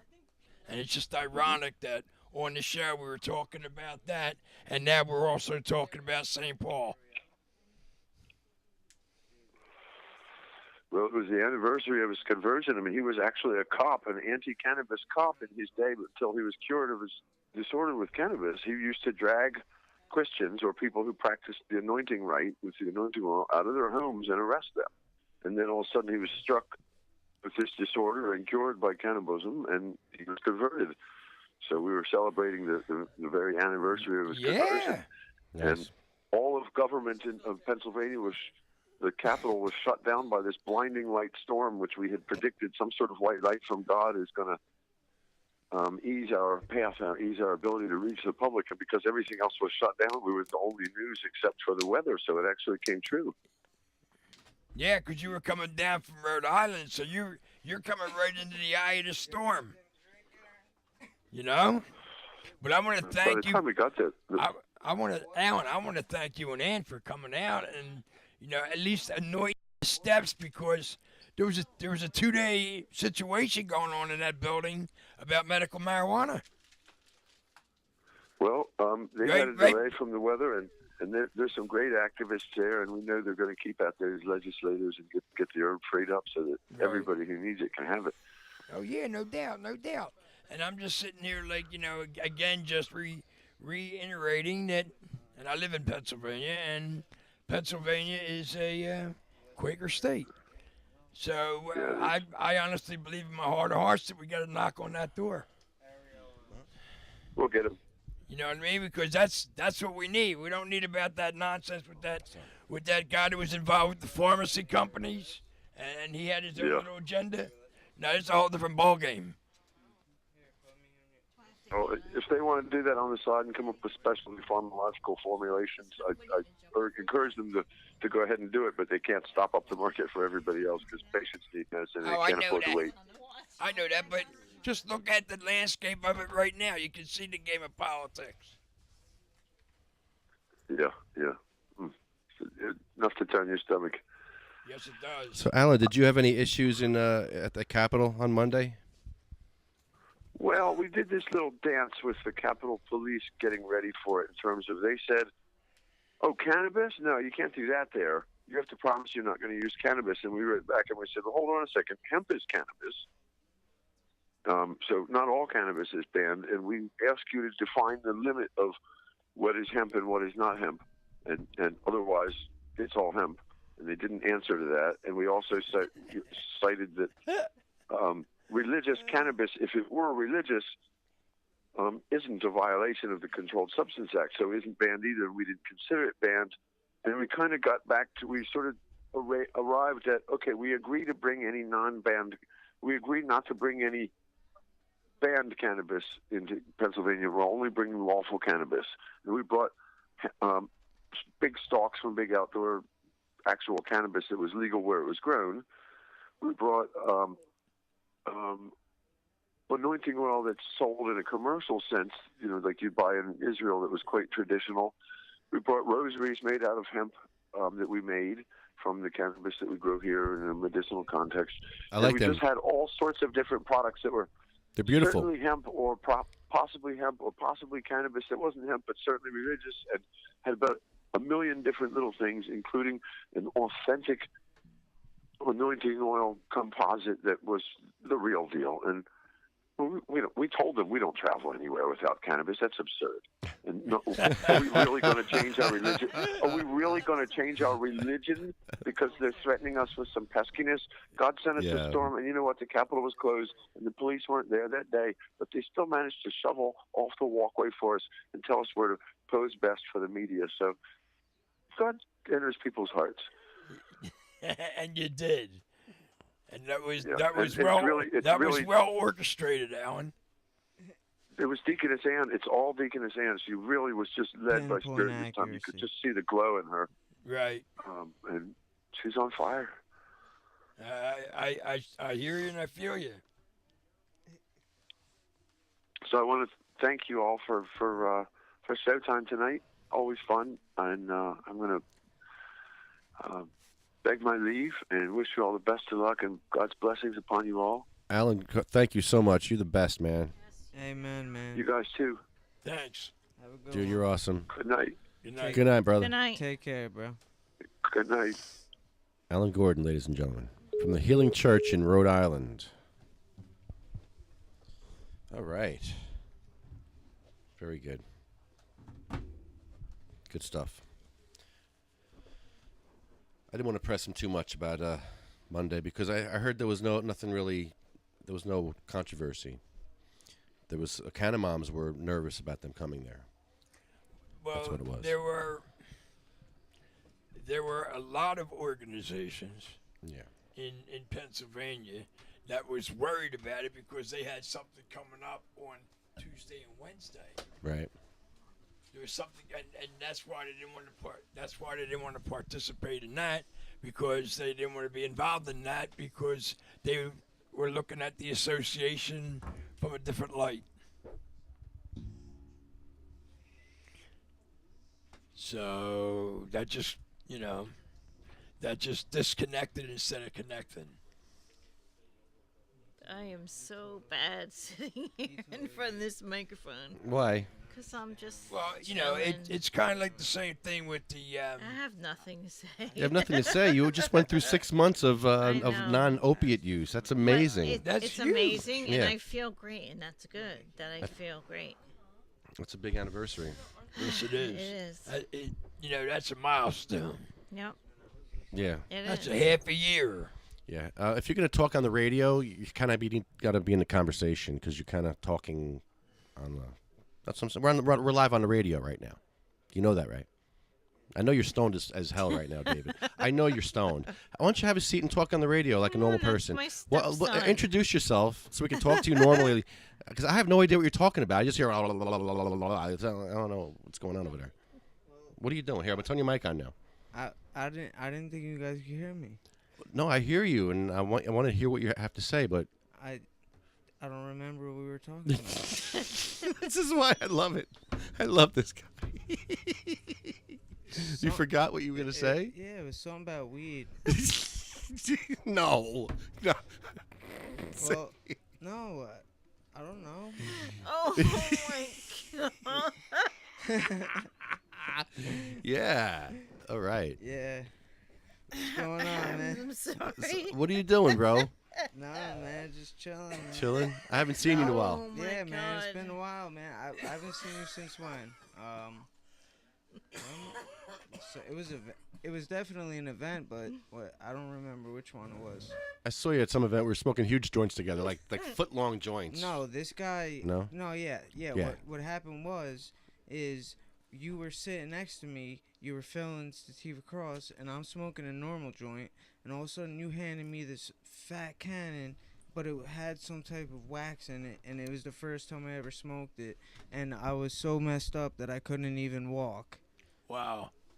It was in DC. It was in DC. I'll clap to that. No, it was in Philly. It was the Philly at Love Park. He handed me this big ass joint, and it was 420. That was fun. And yeah, and Sounds like fun to me. Lefty just hands me this huge joint, and he just went on stage for something. So I was just sitting there facing it, and then all of a sudden, like 5 minutes later, it was just like I was in space. I haven't really smoked dabs like that, so I knew there was wax in there. I tasted it. Am I allowed to share my cannabis with you, according to Kuma? Of course you are. Oh, wait, we were in Pennsylvania, so Kuma doesn't matter, right? No, yeah, Right. Yeah, so fuck Kuma. Fuck the law. Smoke it anyway, right? Fuck the law. Kuma Pretty sucks. much. Kuma I made a sucks. lot of Yeah. those signs. A All lot. right, fair enough. You know, I see signs in D.C. when I went to the Million Mass March. Some of the homeless guys I gave all those signs when I made the 40 signs for that event. They still have those. That was from 2013. That was 2013, and I still see them around when I go protest. That's crazy. It's great. They would keep that piece of cardboard that I drew on for 2 years, and I seen it at a protest 2 years later. You know what I mean? And it's just like if you gave me a piece of cardboard, I'd throw it in the garbage. I couldn't wait till recycling day. You know what I mean? That's crazy. Well, probably what happened was they were probably at the event, right? And Yeah. they probably picked it up because they liked it, and then they tried to bring it back, and nobody claimed it, so they kept it. No, because when I seen one, I said, do you know who made that? And he's like, no. And I was like, I made that sign, and he happened to be deaf. And he's like, do you want it back? Almost like he was trying to give it back, and I was like, no, you can keep it. You keep it. And he's like, thank you. Happened to, you know. It's only something like, you know what I mean? It was weird. Did you see the girl up the street with the cardboard box?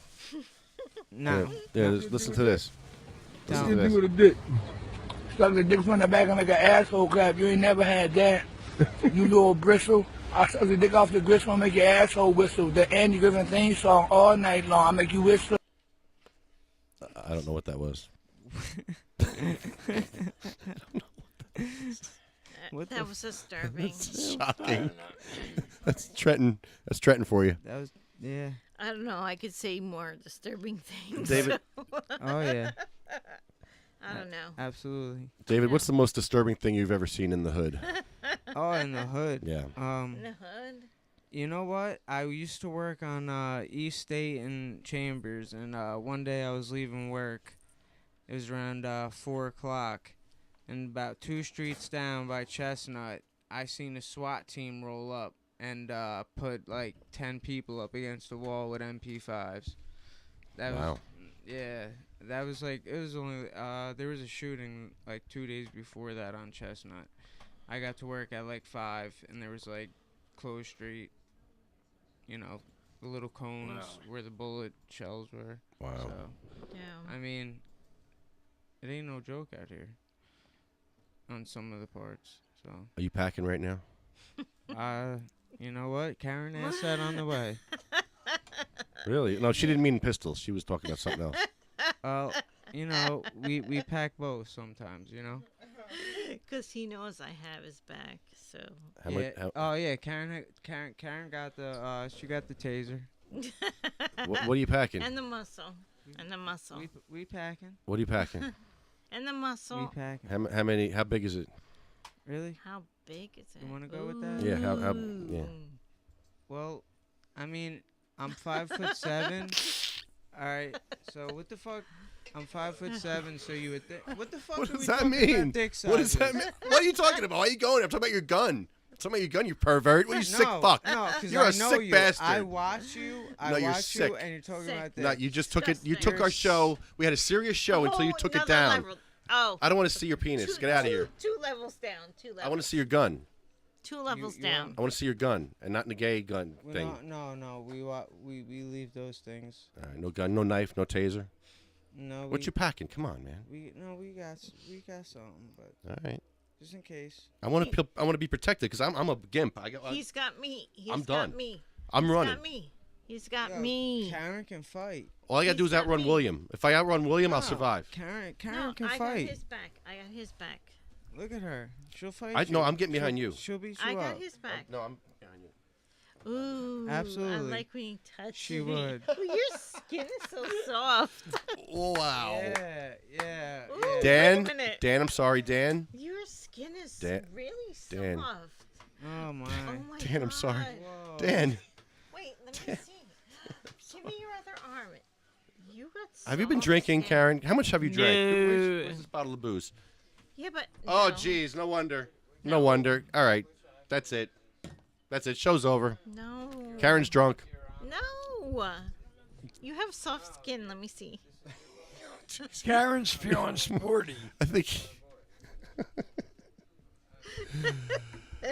Okay. So she's celebrating 6 Yeah, months. yes, she is. I congratulate you for and that. she's That's high as actually- shit doing rocks. it. That fucking rocks. High as You shit. have no idea. High as shit doing it off weed. Off from cannabis, using cannabis you. only. Yes, cannabis only. That's amazing.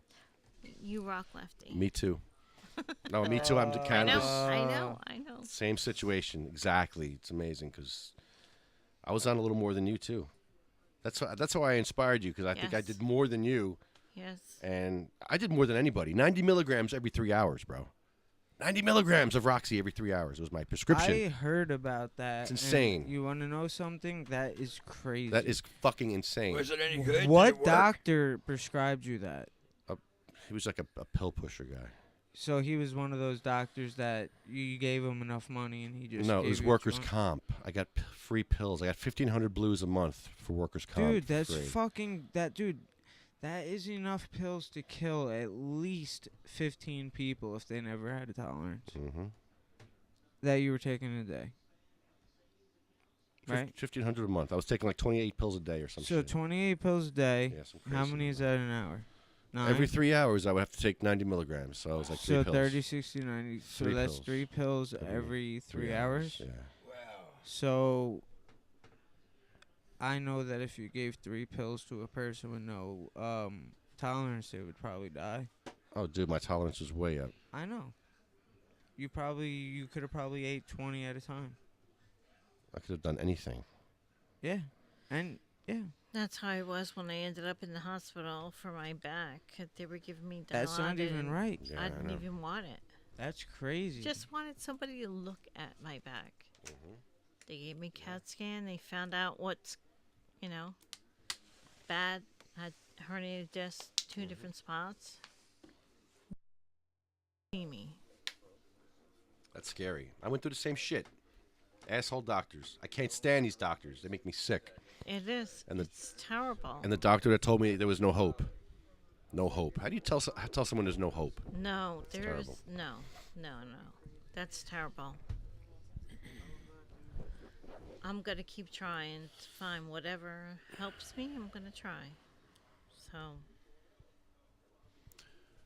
Well, listen, guys, we're gonna end the show because I gotta pack up and I got stuff to do.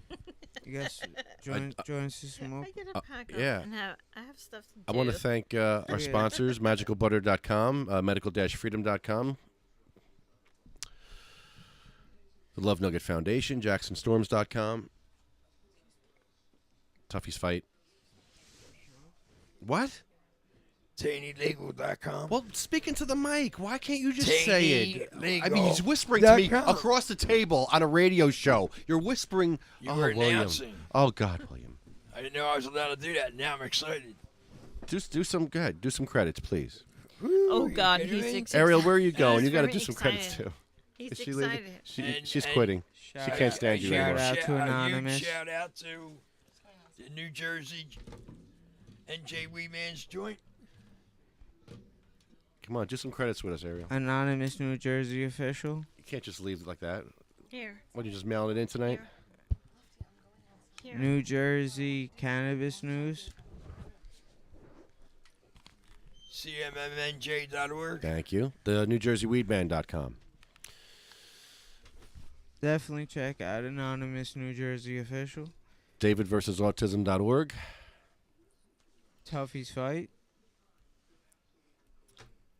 Me. Prayers for Pete. Prayers for Sarah. Jenny's Purple Ribbon Journey. Jenna's Journey. Yes. Don't forget about Jenny. American Refugees, Vivian Wilson. Jackson Storms, Sarah Estrella. Diane Fornbacher. Shout out to Lefty Grimes. Wow, you're doing your Hey, homework. I'm right here. You're doing your homework. Impressive. I think that's all of them. That's not all of them, but No, it's not. Well, no, it's not. Well, It'll never be all of them. Never be all. never. No, Little- but that's. Do you know that I think that cannabis can replace gold? I think that's what the big bankers are scared of, to be honest with you. Gold. I think that could replace gold. Fuck gold. What is gold? But all this is a metal. We could do anything with hemp that we could do with oil, and that's what controls the money. So in essence, we could build our houses and so forth out of hemp. Yes, we can. If we each had an acre of land or 2 acres of land, and tell me if we each had 2 acres of land, everybody in the world, and we were able to grow an acre of hemp, and we were able to grow our own house, and we were able to make our own oil, and we were able to make our own everything out of hemp, clothes, everything, paper, everything. All the jobs in America. That's the solution to our revolution as my generation, I believe. And I believe that it's going to be my generation that has the revolution with Anonymous. Because it's just, we're sick and tired of it, and we're going to get it done right. I think weed could totally shut everything down.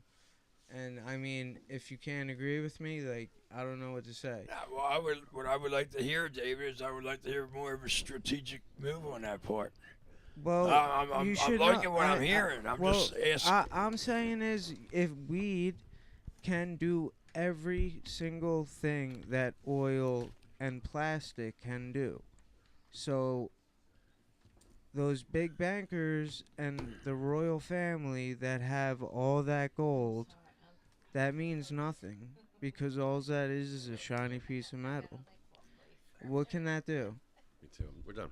Okay? Now, if everybody was He able can to... let you know that they got it. Okay, so you know what it's I mean? shiny, and it's around your neck. Who gives a shit?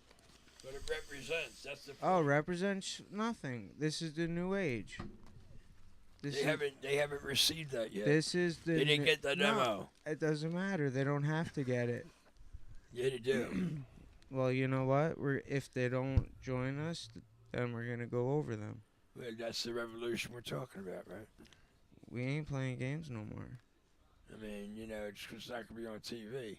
I mean, I relate to everything you're saying. I was even playing with Prohibition. The funniest part is these politicians. I've done more research than them. I feel like they just know about the basic rules of that crap. They don't know what the people want. That's right.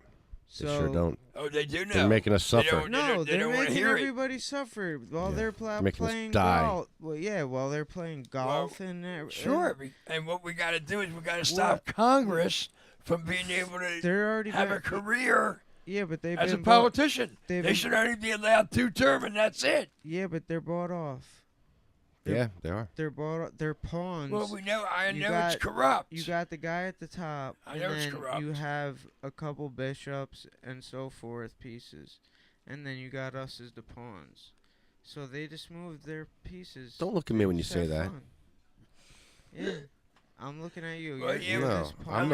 I'm not a I'm pawn. moving you a little David, over. we all observe I'm that, the ace man. in the hole. We all see that. You got to do it. We all- our we all see that. our generation got to do it. If we do it with the weed, think about it. If you had to take 2 acres of land, right? You took an acre of that. You totally grew weed, and then don't forget, weed absorbs 4 times the amount of oxygen as trees and so forth.